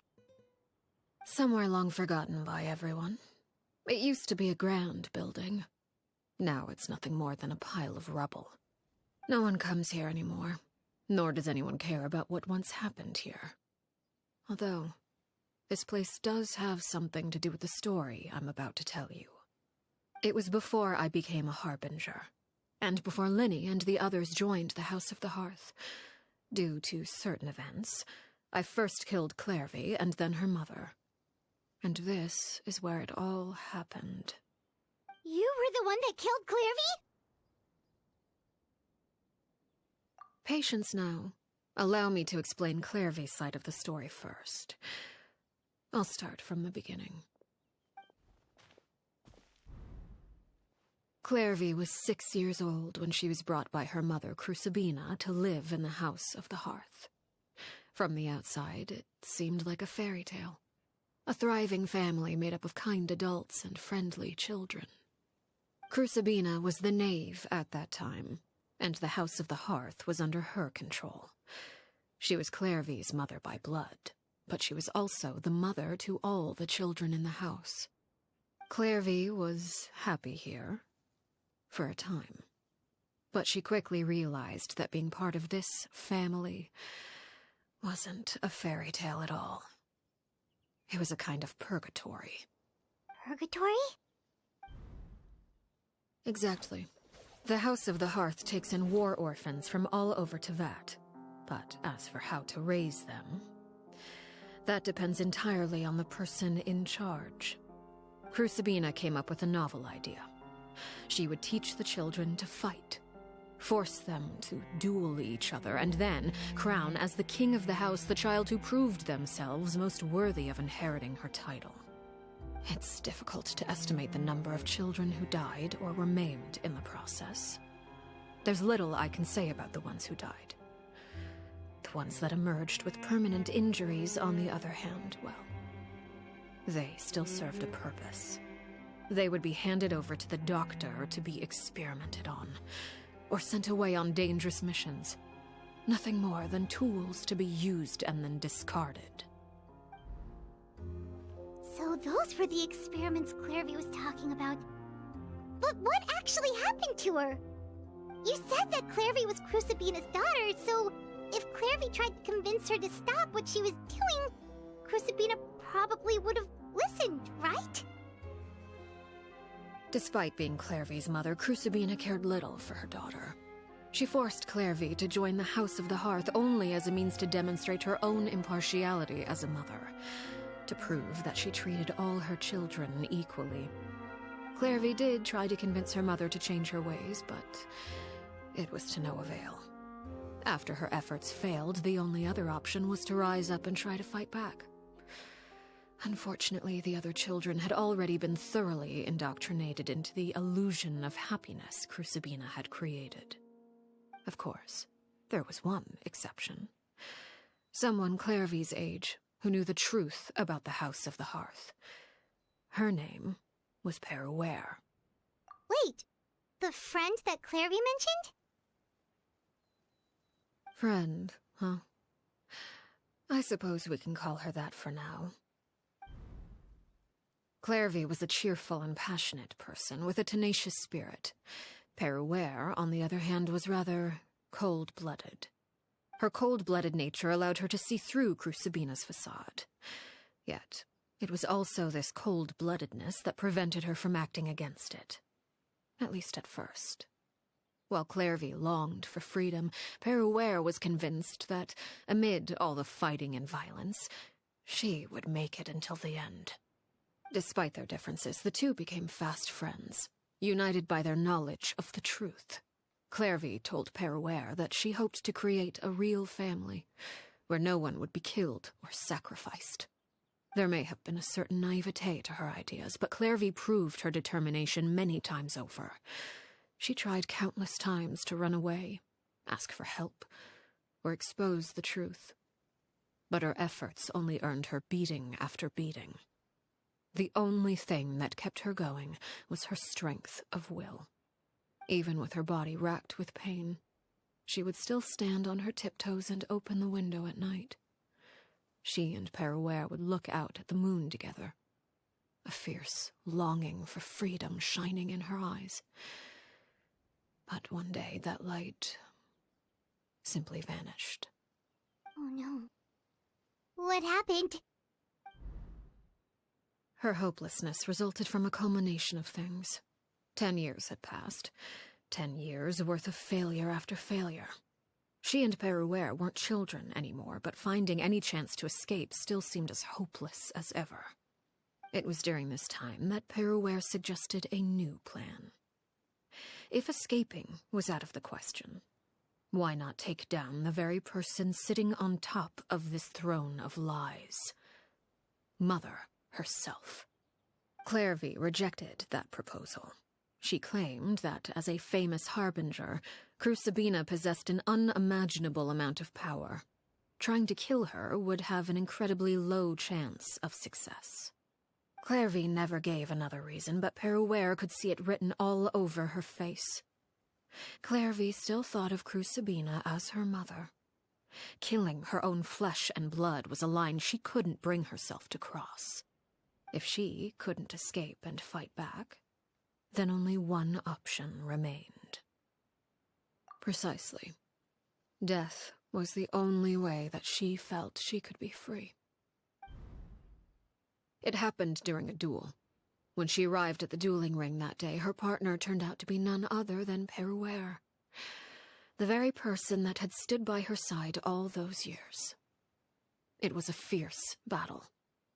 But ultimately, Clairvy decided to let Peruere end her life. From that moment on, Peruere's journey was one written in flames. When the rain finally came and washed it all away, there she stood, the sole victor in Mother's endless game of slaughter, a trail of corpses strewn across her path to success. It was the very result she had predicted 10 years prior. Even then, she believed she would make it until the end. She wasn't surprised by the fact that she emerged as Mother's undisputed heir. Rather, her success left her with an inexplicable sense of restlessness. She was unsettled, and there was only one thing that could quell that sensation. Perhaps you two would like to take a guess as to what it was? Crucibina, you mean? But... Correct. This is the place where Peruware killed her best friend. A mere year later, this is also the place where she fought tooth and nail to kill the mother they shared. The moment she acted, any conception of what was right or wrong ceased to matter. It's one of the principles of the house. Only those who survive get to write the rules. Peruware won the battle, and became a harbinger herself. After which Her Majesty, the Tsaritsa, bestowed upon her a new name. Arlecchino. So the Perry Clairvy was talking about... It was you all along. You're Peruware. Arlecchino is just a name you got later. I left that name behind long ago. I must say, hearing it now does bring back memories. After I defeated Crucibina, the moniker of Mother died with her. I chose to forego the title she called herself, and even chose to give up my own name. I rebuilt the House of the Hearth under a new identity. Not only as Arlecchino, but as father. And that is where the story ends. Any more questions? Yeah. Based on what you just told us, Clairvy wasn't a little kid when she was killed. So the Clairvy we met... Was she really a spirit at all? I suppose you could call her an illusion born of flame. Her existence is like ashes to a fire. Something left over in the wake of blaze and ruin. You see, a certain power runs through my veins. It's not unlike a curse. My flames leave behind shadows of anything they consume. Of course, the chances of those shadows morphing into a sentient entity are exceedingly slim. Clairvy is a very special case. Clairvy died when she was 16 years old, but what emerged from the flames was her 6-year-old self. Her appearance wasn't the only thing affected. Most of her memories were lost to the blaze as well. Memory is a mysterious thing indeed. Losing a portion of your memories will alter your sense of self. Lose 10 years' worth, however, and it would be like living in the past. Like returning to a version of yourself that never grew up. No wonder Paimon got such a weird feeling when we were talking to her. Perhaps I should put it this way. Clairvy is someone trapped in time. It may seem like she exists with us in the present, but she truly lives in the confines of her own past. So if all of that is true, then you must have known about Clairvy for a long time. Indeed. She's a rather volatile and unstable entity. Sometimes she would look after the children. She's even saved some of their lives.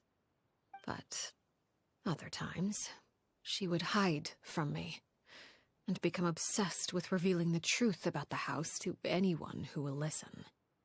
Shadows don't have the capacity to learn or grow. Any new information they encounter is quickly forgotten over time. Your attempts to expose Clairvy to sunlight. They failed, yes? The reason is actually quite simple.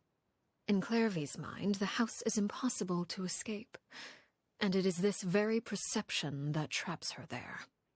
But no matter. All I have to do is kill her again, and all will be resolved. I don't anticipate so much as a single speck of ash will be left behind this time. Wait! Paimon can understand why you might want her gone, but isn't there another way? So what if she's trapped in her 6-year-old self? She's still your friend! At least talk to her first! It's too late for that. She broke the rules, and now she must be punished. That goes for Filial and Nantoy as well. She's had quite the effect on them. I hope you understand. The difference between Crucibina and myself lies in our formulation of the rules, not our policy for enforcing them. Upholding the rules without question is a trait we both share, because that is how a household should be run. Is this really what you want to do? Whatever could you mean? Don't you want to say a proper goodbye at least? Whether as a killer or as a father, there are two things that must be avoided at all costs: anger and sorrow. Anger makes you impulsive. Sorrow causes you to waver. Well, it appears it's about time to proceed. Before we arrived, I told some of my well-behaved children to bring our troublemakers here by nightfall. I do believe I've kept my end of the deal. I gave your friends quite a bit more time. As for what happens now, we'll just have to wait and see.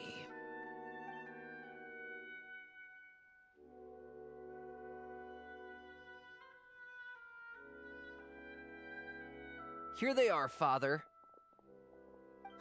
You gonna execute him?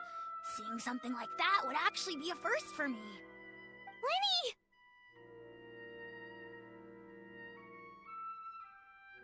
I'm sorry.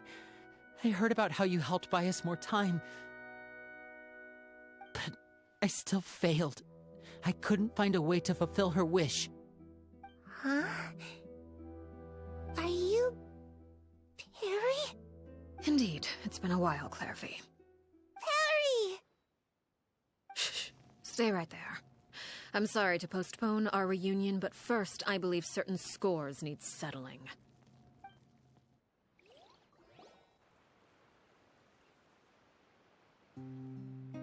Father, let me explain.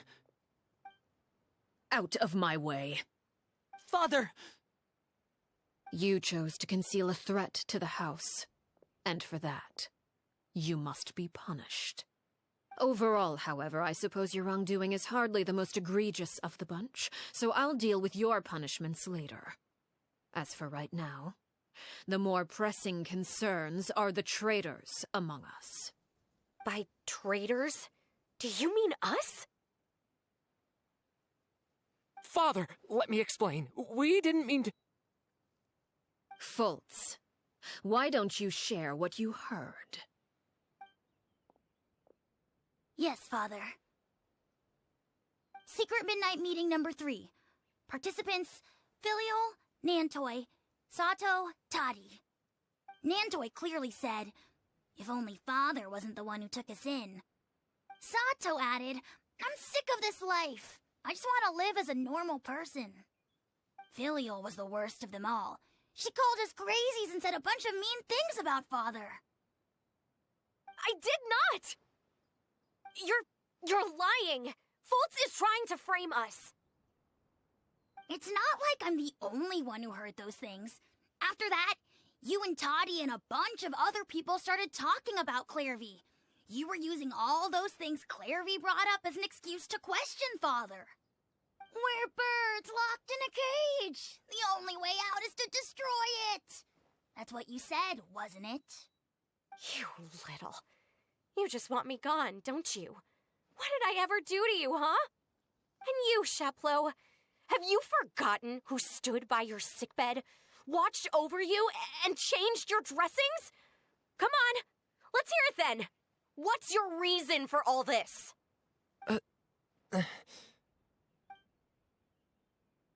You're wrong, Filial. We don't want you to die. You're our family. Liar. You wouldn't be doing this if that were the case. So why? Why have you backed us into a corner? We all live in the House of the Hearth. You know the type of work we do, Filial. A single betrayal can cost dozens of us our lives. It's not like it's never happened before. That kind of thing is hard to forget. That's why the House of the Hearth cannot tolerate any form of betrayal. Ever since we came to Poisson, you've had 7 secret meetings. A lot of the things you talked about really crossed the line. You've been spying on us for half a month? Wait a second. Now that I think about it, The move to Poisson was just a way to make it easier to spy on us, wasn't it? Because we were all in one place. You've had this planned all along. Filial, Nantoy, I'm sorry. I owe you both my life. I owe Clairvy too. If it weren't for all your help after I got poisoned, I wouldn't be standing here today. If this were any other situation, I would do anything to repay that kindness, even if it cost me my life. But rules are rules. I'm sorry. My hands are tied. Why? Why? That's enough, Filial. We made a mistake, and we should own up to it. We broke the rules, plain and simple. And now we have to face the consequences. I'm sorry, Chapleau. Fultz. I'm sorry, Father. We accept our punishment. Chapleau, according to the rules of the House of the Hearth, how should these traitors be punished? All those who betray the house pay with their lives. And so it shall be.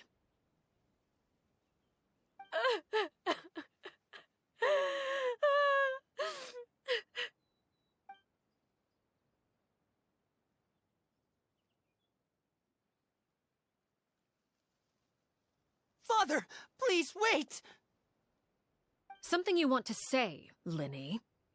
Please reconsider, Father. What Filial and the others did, does it really count as betrayal? We all come from broken families. From the very first day we joined the House of the Hearth, we wanted nothing more than to make it a real home. But the truth is, none of us know what a real home should look like. I'm not saying I have all the answers. All I know is this. Killing Filial and the others may uphold the rules, but doing so will only bring us further away from being a real family than we've ever been. So please, Father, please, reconsider. I agree with Linny. Father, please. Linny, you...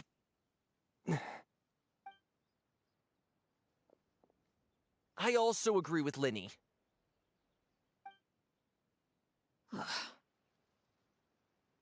An order once given cannot be rescinded.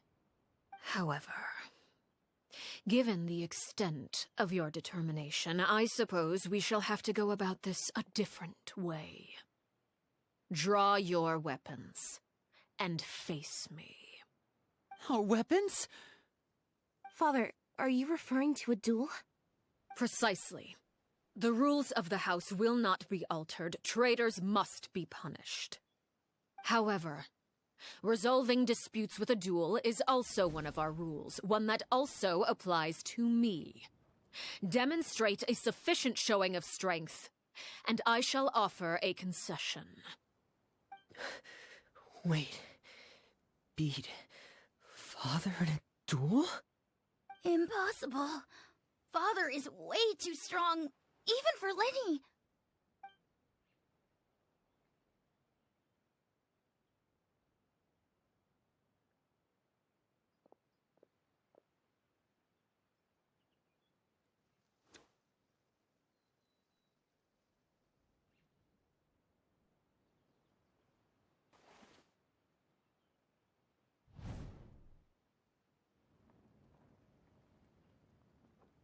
Did you hear that, Traveler?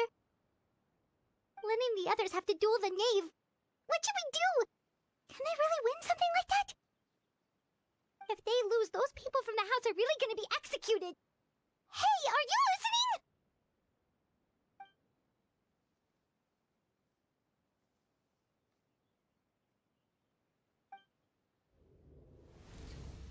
Don't you want to say a proper goodbye at least?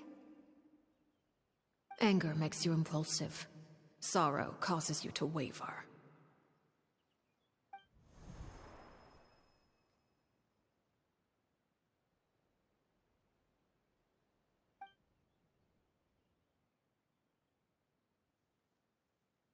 Oh, Looking at that expression on her face, she seems really serious about this.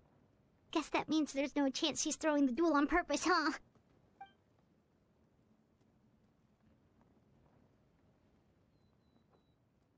When guests are around, families are often on their best behavior. And any disputes are less likely to escalate. When the time comes, make the choice that you deem most appropriate in the situation, and lend your help to the House of the Hearth. What's wrong, Traveler? Hey, where are you going? Traveler? You're asking to join the duel against the knave?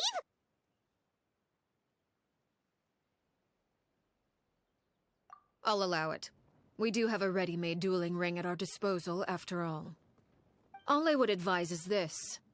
Keep a firm grasp on your weapon, and give it your all. Any less, and you may just lose your life.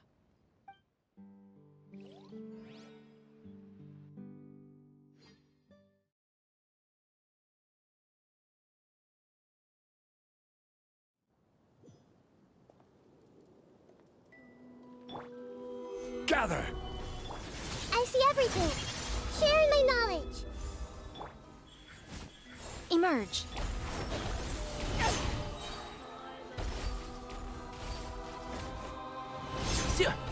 I hear everything. Watch out for Father's movements! With these rising flames. This is order. Everyone hold hands. Spare your energy. Right now. Running is of little use.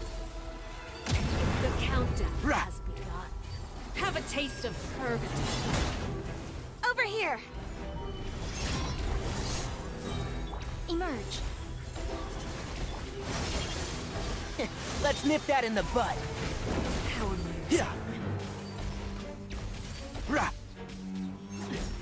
I'm always watching. Look. Trapped like a bunch of helpless. If I really have to draw the blade, then... With these rising Right now. flames. Emerge. Right now. One with the forest. You've proven to be a worthy opponent after all.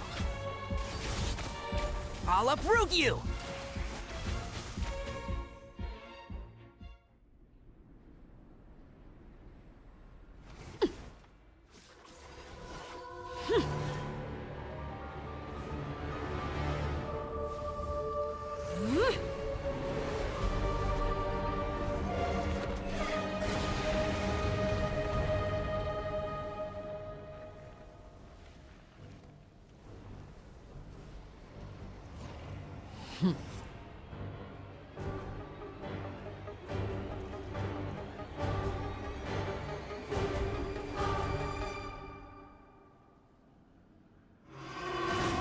Flowers haven't bloomed yet. Now's our chance! Over here! Will life lasts forever? Solidify!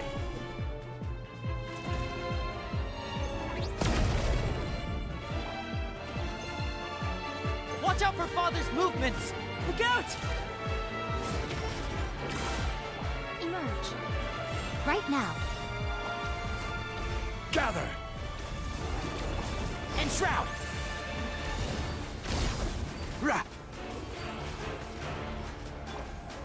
Order guide you. Now's our chance! Over here! The sun and moon have set.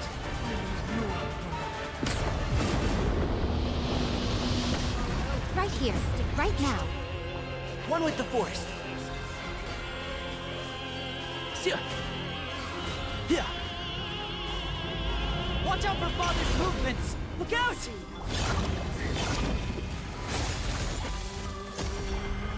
Emerge. Right now.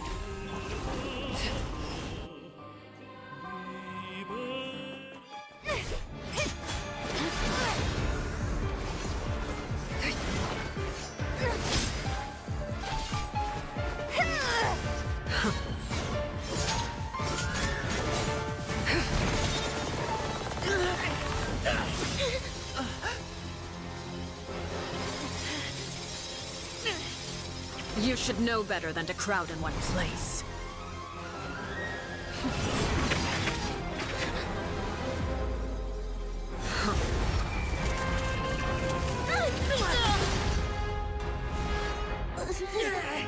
Oh, I know. No! I'm sorry, Father!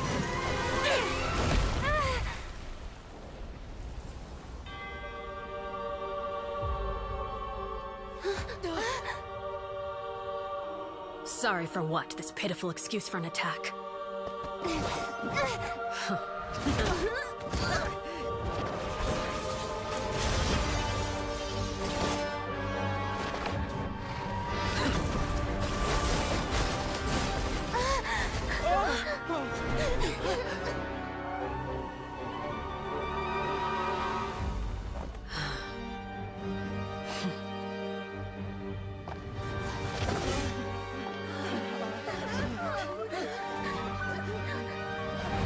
Father, no!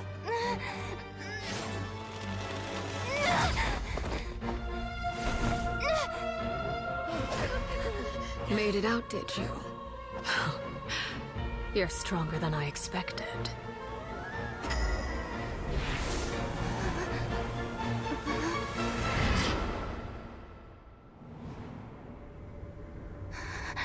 A crimson moon.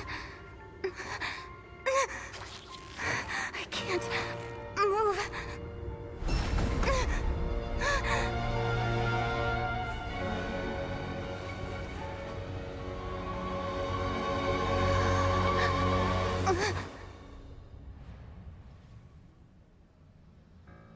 Still, not strong enough to beat me.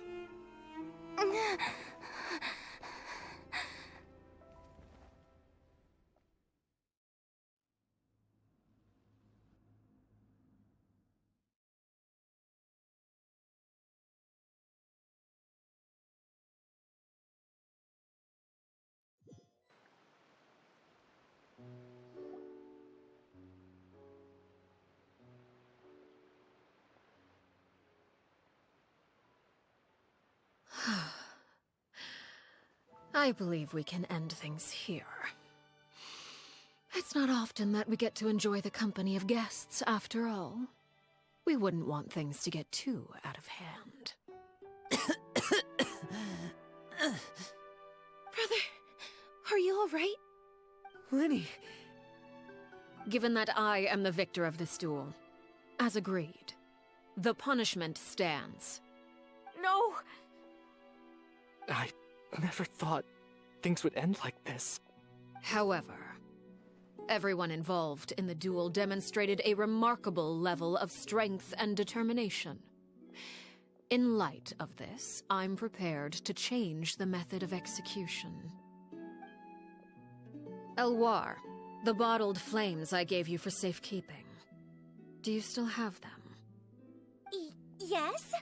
I wasn't sure what they were for, but I've kept them super safe. I didn't lose a single one. Wonderful. Then, in just a moment, I'll have you administer them. Bottled flames? Indeed. They're the product of a secret experiment. Under certain special circumstances, flames can be extracted from my person and preserved. Once ingested, searing pain will spread across every inch of your body. No harm will come to you physically, but your memories will be burned away. If you can withstand the pain. When you awake, you'll have forgotten everything you know about the House of the Hearth, and will be expelled from the organization. In other words, administering this concoction will kill the version of you that grew up in the house, and give you a new identity.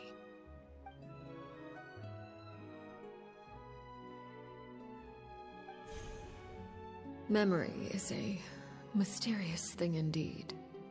Losing a portion of your memories will alter your sense of self.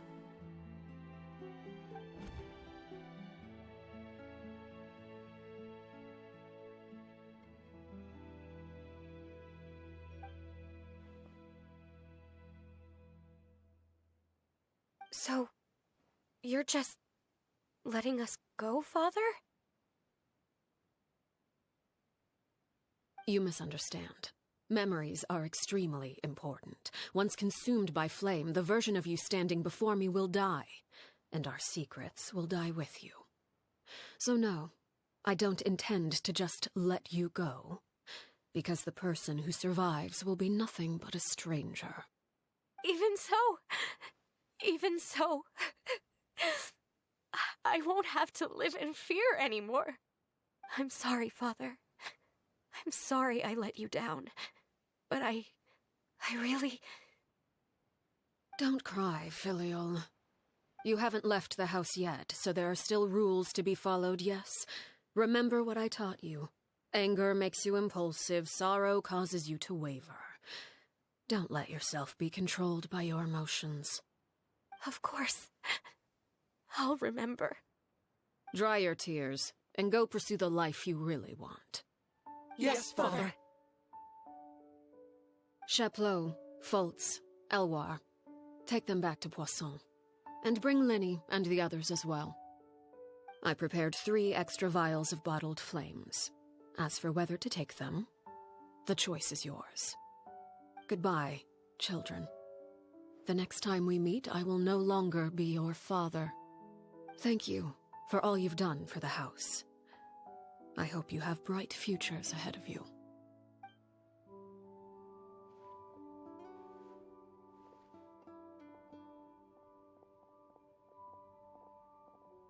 Father.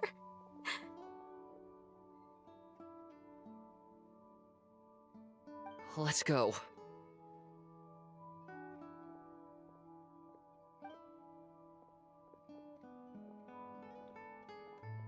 Here, grab my arm, Linny. I'll help you walk back. Thank you.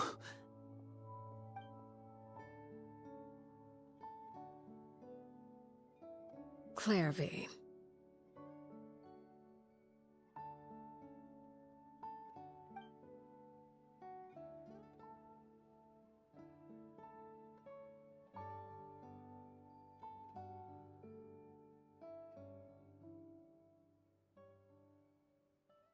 Can we talk now? I've been waiting for a super long time. You really are Perry, aren't you? I haven't seen you in so long. How come you're all grown up? Wait, did I somehow travel to the future on accident? Or am I dreaming? What a long dream. Neither. You died, Clairvy. That's what happened. You could have at least sugarcoated it a little. Look, she's that speechless. Oh. Okay then. Huh? That's it? You accepted it just like that? Yep. If that's what Perry says happened, then I believe her. Perry wouldn't lie to me. Plus, I don't really need to know why I'm like this. I'm more curious about what happens in the future. If you're a harbinger now, Perry, that means Mother is gone, isn't she? Can you tell me about it? I want to know what happened to her. And to me. You never stopped trying to defy fate. At first, no one believed you. You could only vent your frustrations to the moon. In fact, you often sought comfort in the night sky. You wanted to see the aurora, so one night we promised each other we would go to Snezhnaya to see it together. Later on, you tried to run away, but you were brought back each time. Mother spared your life, but it wasn't out of kindness. Instead, she decided to make an example of you by slowly torturing you over time. That way, the other children would know what happens to traitors. Still, you never gave up. Mother hoped that through ruthless duel after ruthless duel, she would be able to crown an ultimate victor among the children she raised. But you called on everyone to unite, to fight to a draw in order to reduce casualties. Your efforts may have only delayed the inevitable, but still. You gave them hope. You tried everything you could think of, but every attempt ended in failure. Still, you never turned your sword on Crucibina, and you never turned it on me. On that gloomy day, you told me, "For the last 16 years of my life, I've done everything I can to fight for freedom. But now, I realize that the only freedom I truly possess is the freedom to choose to die." I never imagined I would say something like that. I must have been feeling really worn down. But somehow, I still think I understand. According to Mother's plan, only one of us was going to make it until the end. And I always hoped that person would be you. If I could do it all over again, I still don't think I would make a different choice. Even when I first met you, I knew you'd be able to do what I couldn't. Is that so? Even now, I'm not sure I truly understand what kind of freedom you were trying to pursue. But as the head of the House of the Hearth, and as the children's father, I've tried to give them the most basic of freedoms. The freedom to choose their own fate. It's something I discussed with the Iudex of Fontaine. The children who want to leave the house will have their memories wiped clean of all secrets pertaining to the organization. In return, they will be allowed to live a normal life in Fontaine without being prosecuted for their past. Of course, I won't simply hand freedom to them on a silver platter. They have to fight for it and prove themselves worthy of it. Only freedom that is earned has true value. That's more than enough. That's exactly the kind of life I was fighting for. You know, Perry, I think you're a pretty amazing king, and a really great father, too. I'm really happy that you're the one who took over the house. I guess I do have one regret, though. I still haven't seen the outside world. Well, it just so happens that our dear guests over here have been to many nations and traveled to countless places. Perhaps they would be willing to tell you what the outside world is like. Really? Of course! We've traveled all over the place. We've got so many stories, we could probably talk your ears off for 3 days straight.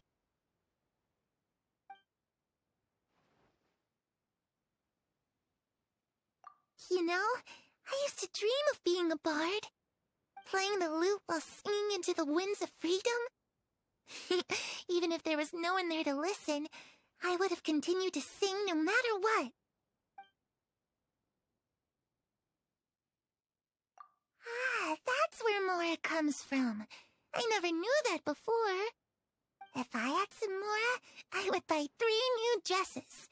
One for me, one for Perry, and one for Mother. It's just too bad Perry doesn't like wearing dresses. And Mother, she probably wouldn't accept something like that either. I guess I'd just have to keep them all for me then. I could wear a different one every day. Those yokai you mentioned, what do they look like? I once saw a drawing of this one guy with horns on his head and a super scary face. Are there any yokai like that? Oh, sounds like you're talking about an Oni. Yep, we've met one, and let Paimon tell you, they're not nearly as scary as they look.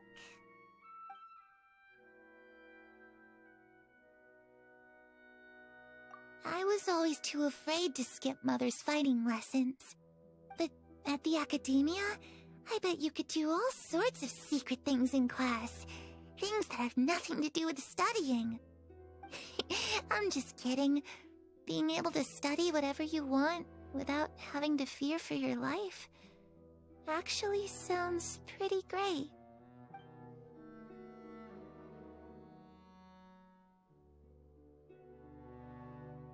The situation was super dangerous. Lenny and Lynette were accused of committing a crime, and they were going to have to stand trial at the Opera Epicles. Oh no, that must have been hard for all of you. What happened next? Don't worry, we were able to turn the situation around super quickly, all thanks to Detective Paimon, of course. How'd you do that? Come on, tell me. Okay, so it was like this. After the failed magic show, we rushed to the scene and...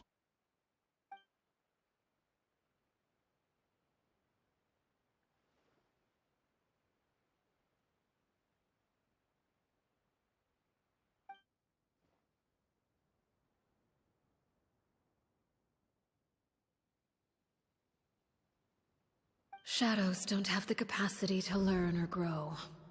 Any new information they encounter is quickly forgotten over time.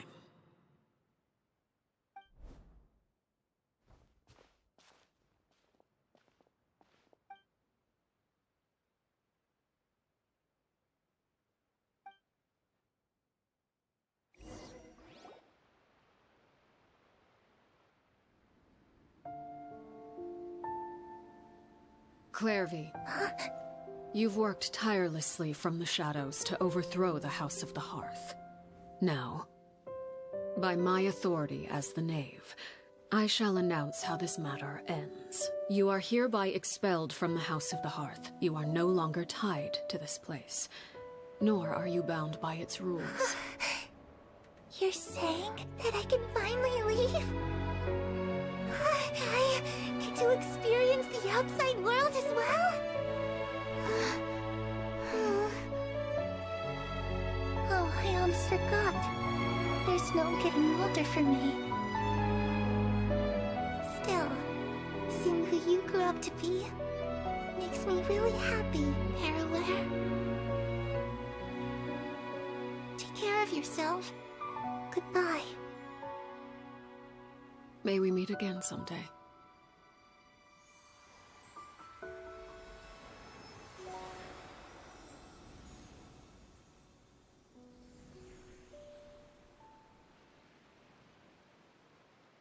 Clairvy.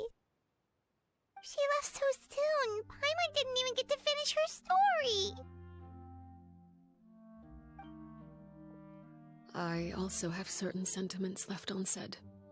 I wanted to tell her that the aurora I saw in Snezhnaya was just as beautiful as the ones in the pictures.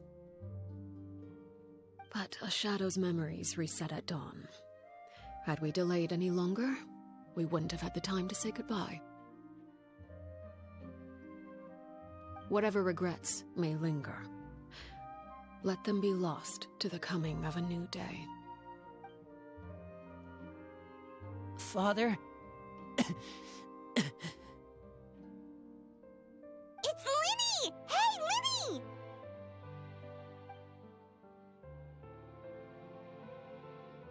What is he doing back here? Let's go check it out.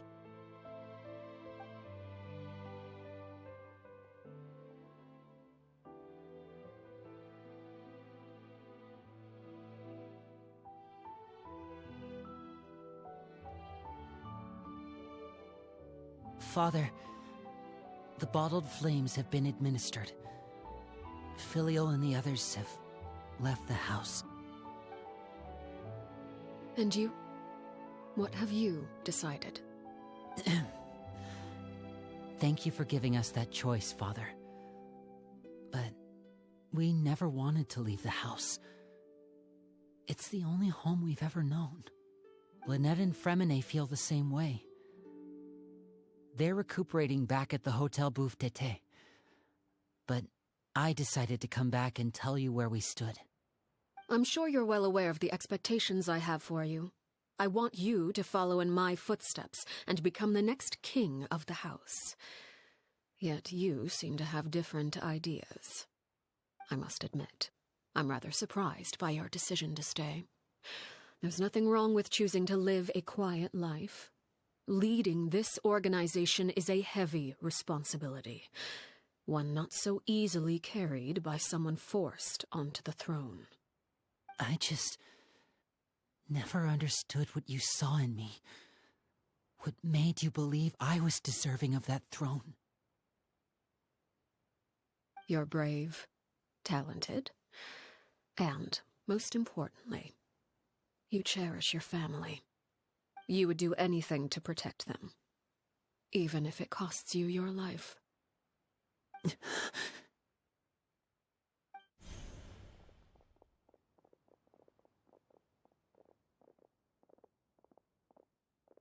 Speaking up back there was so brave of you, Linny. It's all thanks to you that we were able to convince Father to back down. You're a hero, Linny. Hero. Father is the real hero. Had Father gone all out during the duel, there's no way I would have walked away with my life. She must have had it all planned from the beginning, from the very moment she suggested a duel. I'm not deserving of that title. I'm not strong enough or smart enough. You're wrong. In my opinion, all you need to be deserving of the throne is conviction and the necessary strength to act on it. We may have different ideas of what it means to be a family, but you can hardly be said to lack conviction. What you truly lack is strength. For someone of your talent, though, that's something that will come with time. Even without that strength, you still chose to face me in a duel, even though the odds were stacked against you. That capacity to honor your convictions is what I truly see in you. Father. No one knows what the future holds, what tragedy or triumph may be in store. Being at the head of this organization requires the strength of will to face whatever comes. Caution will only hold you back. If reaching a certain standard were required to go after what you want, I would never have succeeded in killing my predecessor. Back then, there was still a considerable gap between our abilities. Strength may decide the ultimate victor, but those who let a lack of strength dictate their decisions or undermine their convictions will never be worthy of the throne. I understand, Father. Thank you. Children must grow up to surpass their parents. Only then can a family continue to flourish. The road ahead is not an easy one, so I'll ask you one last time. Are you certain you want to stay? You've done so much for me, Father, and that kindness must be repaid. Plus, with Project Stuja at hand, there are many dangers ahead, and I, for one, don't intend to back down. Protecting my family at all costs. That's my conviction. Then you're welcome to stay. As for Project Stuja, you need not be too concerned. If those cowardly businessmen and heartless dignitaries try to take us down, I'm prepared to teach them a lesson. Having members who longed for the light was our organization's last weakness. With those members no longer among our ranks, the House of the Hearth is like a spider hiding in the shadows. We need only wait for our prey to come to us. At present, our imperative is to use their plan to our advantage. In doing so, a crimson moon shall rise amid the frigid blizzards of winter. No demonstration of loyalty shall go unrewarded, and no sacrifice shall be in vain. As for the two of you, whether we meet again as friend or foe, I'll remember the camaraderie we shared in this moment. No matter how arduous the journey ahead, I hope we both reach our desired destination.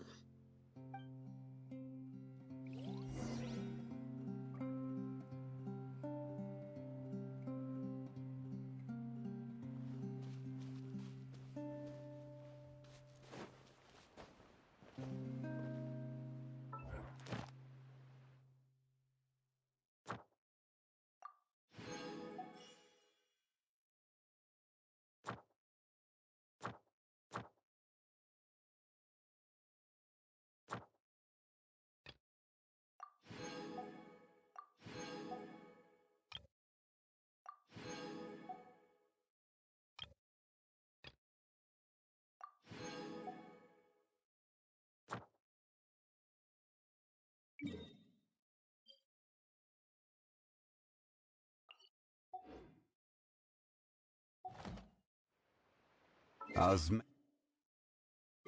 what?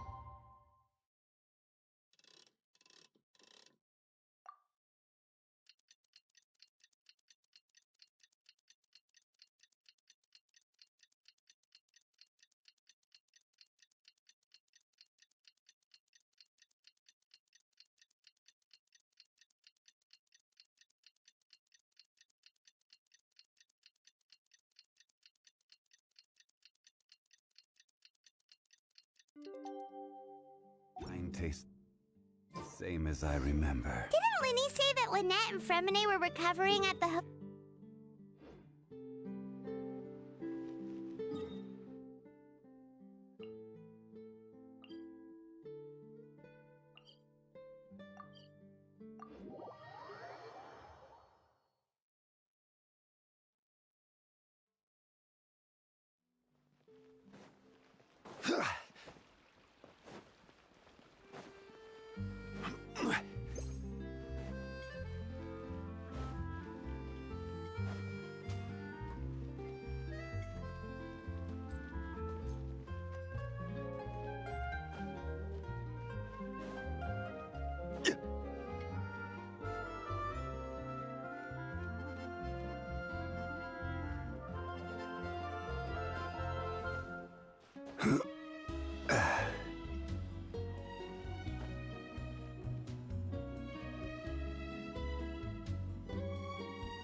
Lynette? Fremine? How are you feeling? Much better. Whew, what a relief! What about you? Are you feeling alright? I knew you'd come out unscathed. Us, on the other hand, well, we've been bedridden for 2 days. I couldn't even turn over. Oh, and I wanted to ask, is Clairvy gone? Linny and the other members have left Poisson and returned to the House of the Hearth. According to him, there haven't been any more sightings of a spirit roaming the house. I see. I'm glad. Father came to check up on us 2 days ago and told us about what happened with Crusabina and Clairvy. Actually, I've met Crusabina before.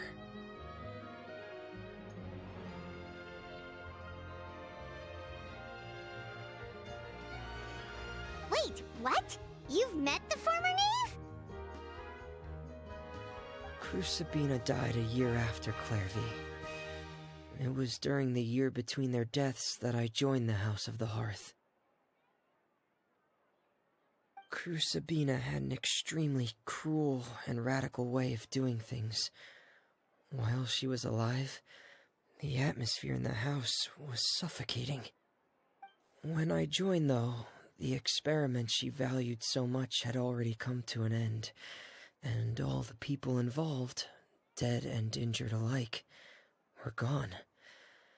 Crusabina never talked about the past with us newcomers. A couple of months after I joined, Father killed Crusabina and burned all her files. With that, the names of all the people subjected to her experiments, Clairvy included, were lost to the flames, along with the painful memories they represented. Father took in Lenny and me a couple months after that, but she never mentioned anything about Crusabina or Clairvy. It really seems like something she was planning to keep to herself. The last time you talked to her, did she mention why she kept it a secret for so long? She said she didn't want us to be affected by the darkness of the past. She was worried we'd develop a false sense of gratitude towards her if we knew about it. The foundation of a family should be free of any corrupting influence. Whatever happened in the past, it has nothing to do with who we are now. And that's what Father told us in the end. But I still thanked her for everything. It was only after hearing about what Crusabina did that I finally realized how insignificant our lives could have been. The members of the house meant nothing to her. To say that she valued them in any way, even just as a tool, would probably be giving her too much credit. If Father hadn't taken over the House of the Hearth, I probably would have already...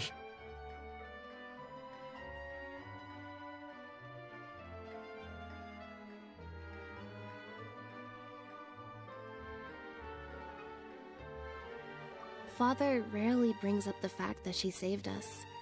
She doesn't believe that being indebted to her should be what ties us together. But Even if we didn't owe her anything, we would still choose to stay. Because this is our home. We may have arguments or times when we feel wronged. Some people may even choose to leave. But as long as Father is here, we will always have a home. Whether the path before us is bathed in sunlight or shrouded in shadow, we'll follow Father wherever she chooses to go. So I wanted to say thank you for helping us make it through this crisis. Without your help, we could have lost a lot more along the way. Oh, we didn't do anything, really. Of course. You're welcome anytime. Are Filial and Nantoy okay? I actually saw them at a cafe this morning. They didn't recognize me. From what I could tell, they were drinking coffee and talking about one of the operas that started running recently. They seemed happy. If I had to take a guess, I would say they finally found the kind of life they always wished for.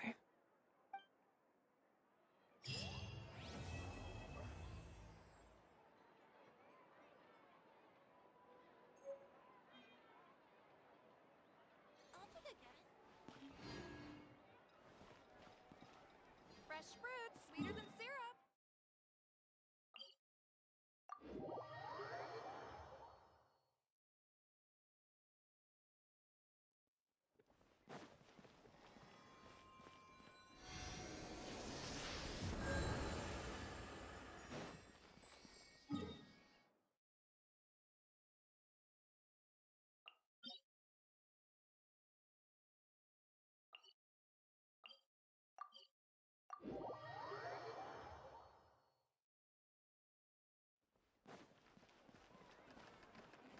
Ad Astra. Thank you for Ad Astra.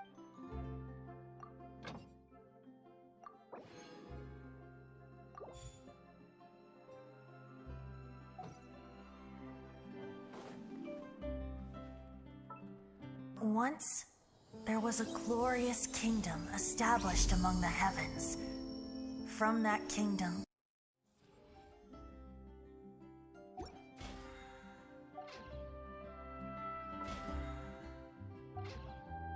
Boats are made for travel.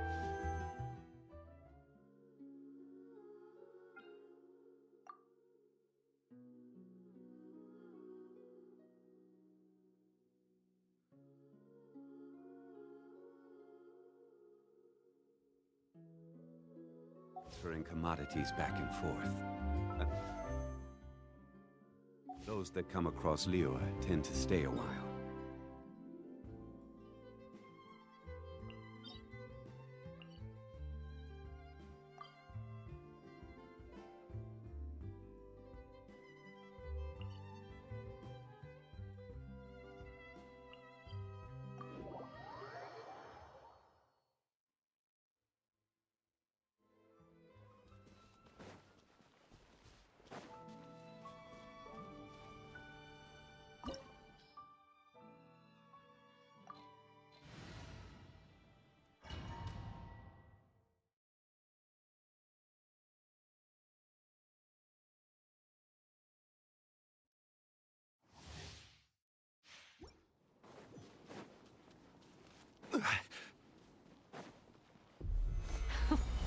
Afraid? I see everything! Or do you not even have the courage to be right afraid? here. Is it my turn now? Keep up. Stabilize! Hey! How amazing. Right now, emerge. Now that's more like it.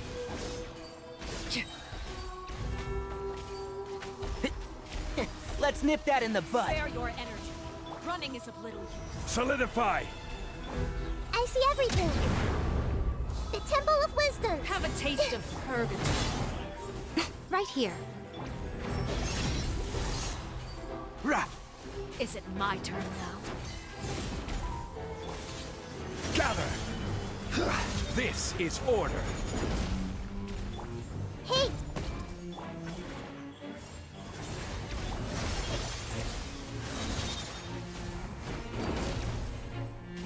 Is it my turn now? I'll uproot you! Stabilize! With these rising flames! Right now. Not bad. You've proven to be a worthy opponent after all. Look at you. Trapped like a bunch of helpless animals.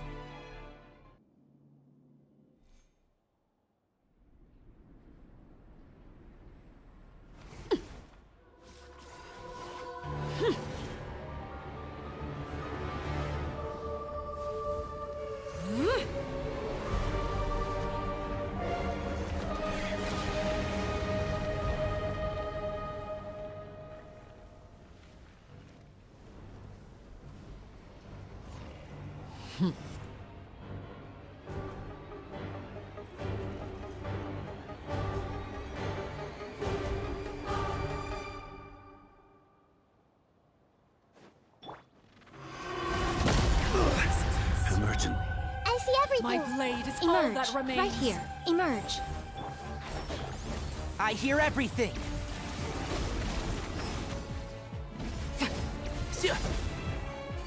Rah!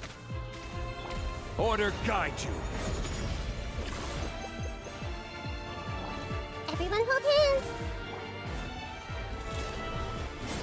Right now. Emerge.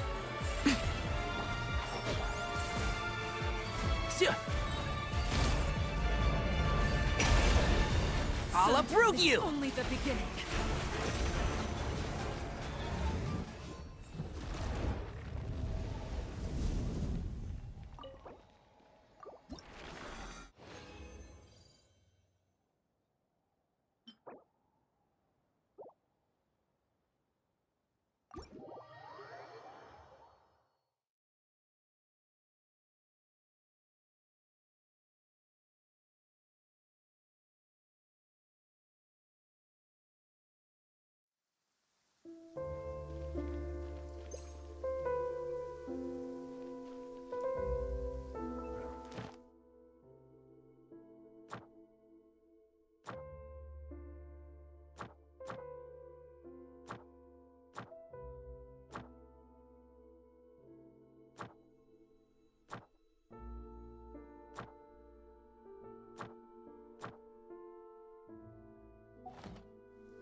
Traveling to other worlds is all that anyone seems to be writing about these days.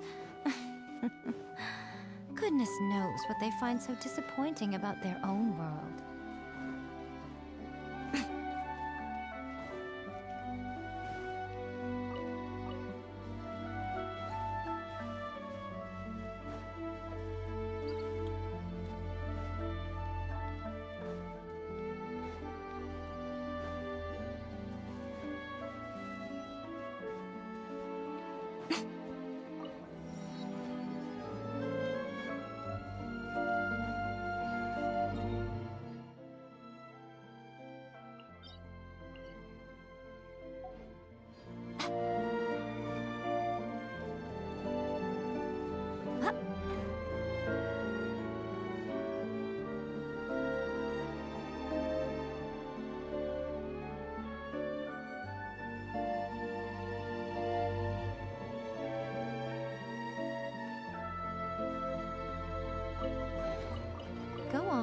Open it up.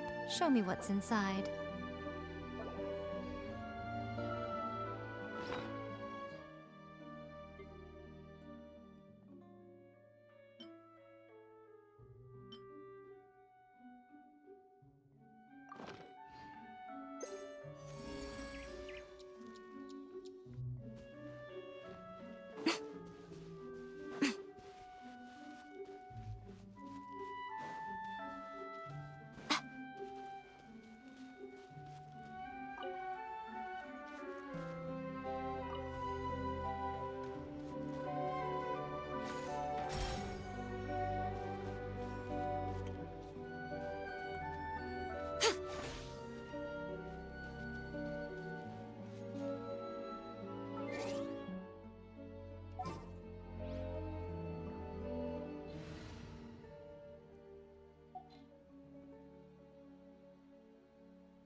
Splendid! More interesting trinkets for me.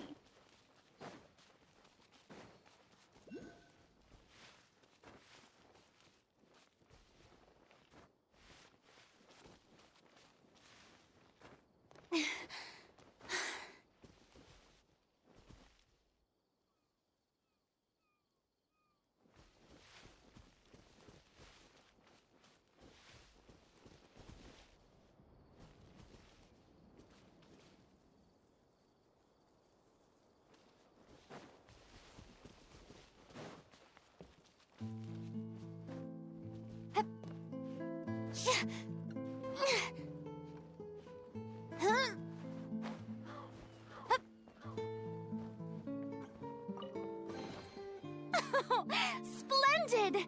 More interesting trinkets for me.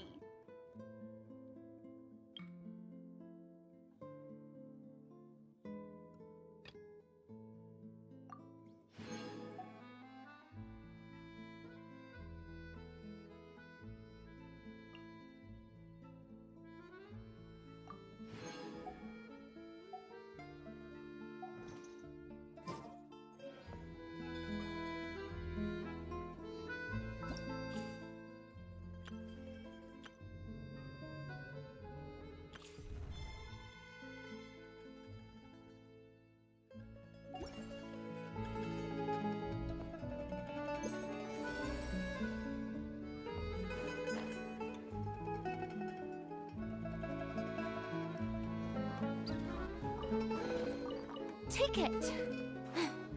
Go on. You have my approval.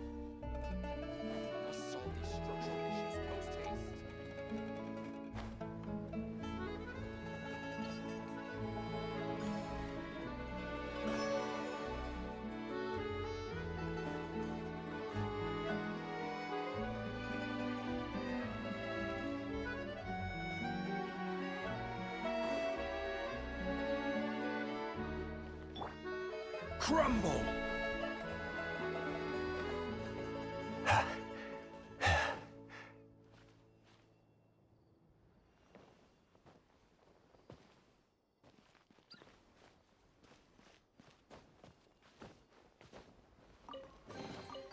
One man's stone is another man's gem.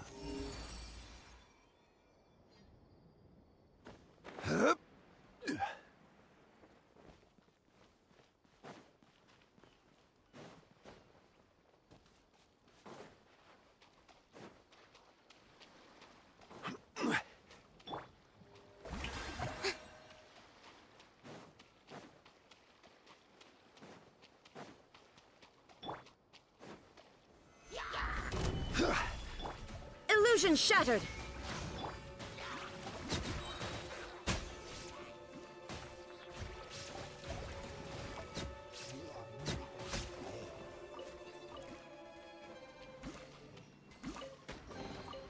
ticket.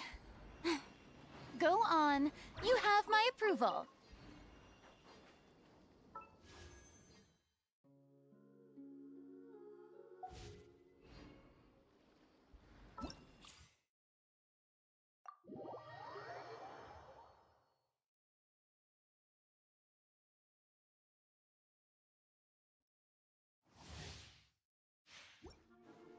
Yeah.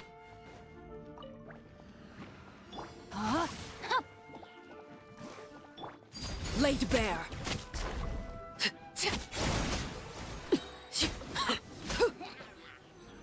Rain cutter. Animal hypostasis, don't break my glasses. Supporting fire! Witness my rise. Yeah. Yeah. Overruled.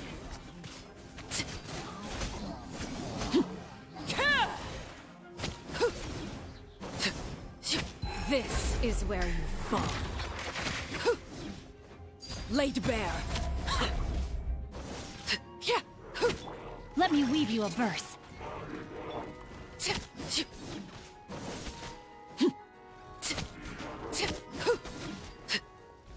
Here's backup!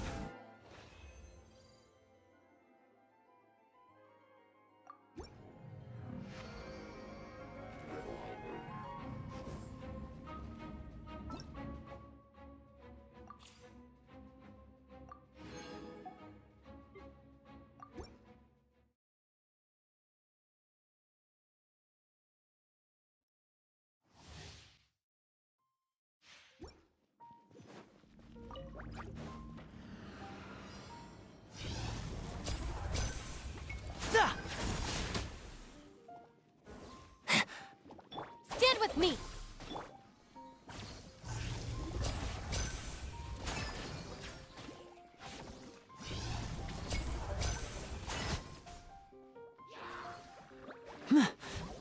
Now disappear!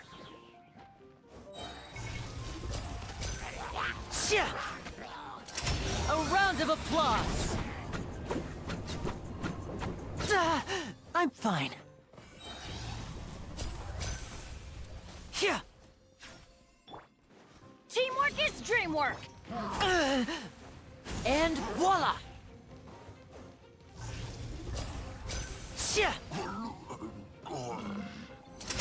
Let's get this show on the road!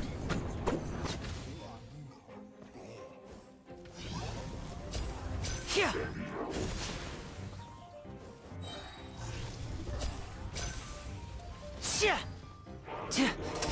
Here comes the finale!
done.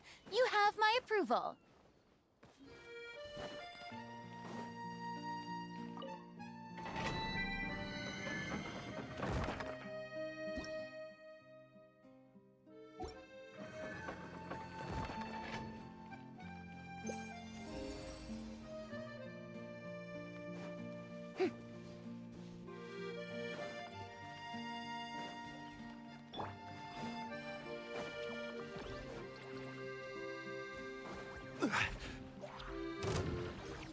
Gather! I see everything. Inazuma shines eternal!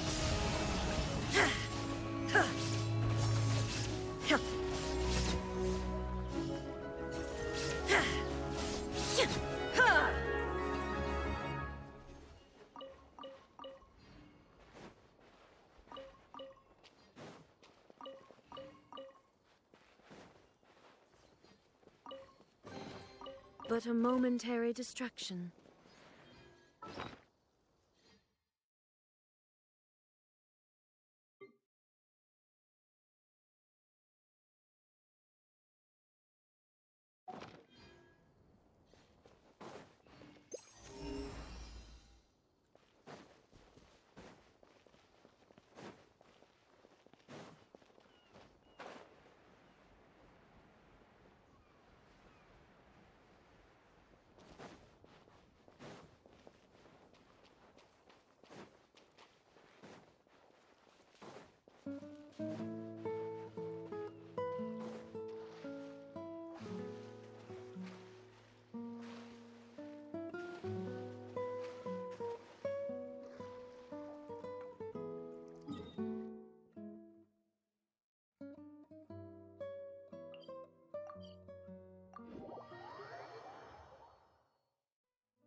Overruled!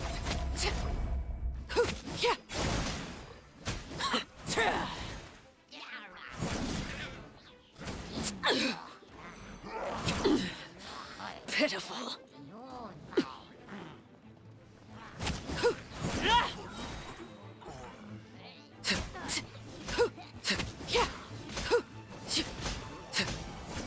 Transfixed. Everlasting as the moon. Laid bare.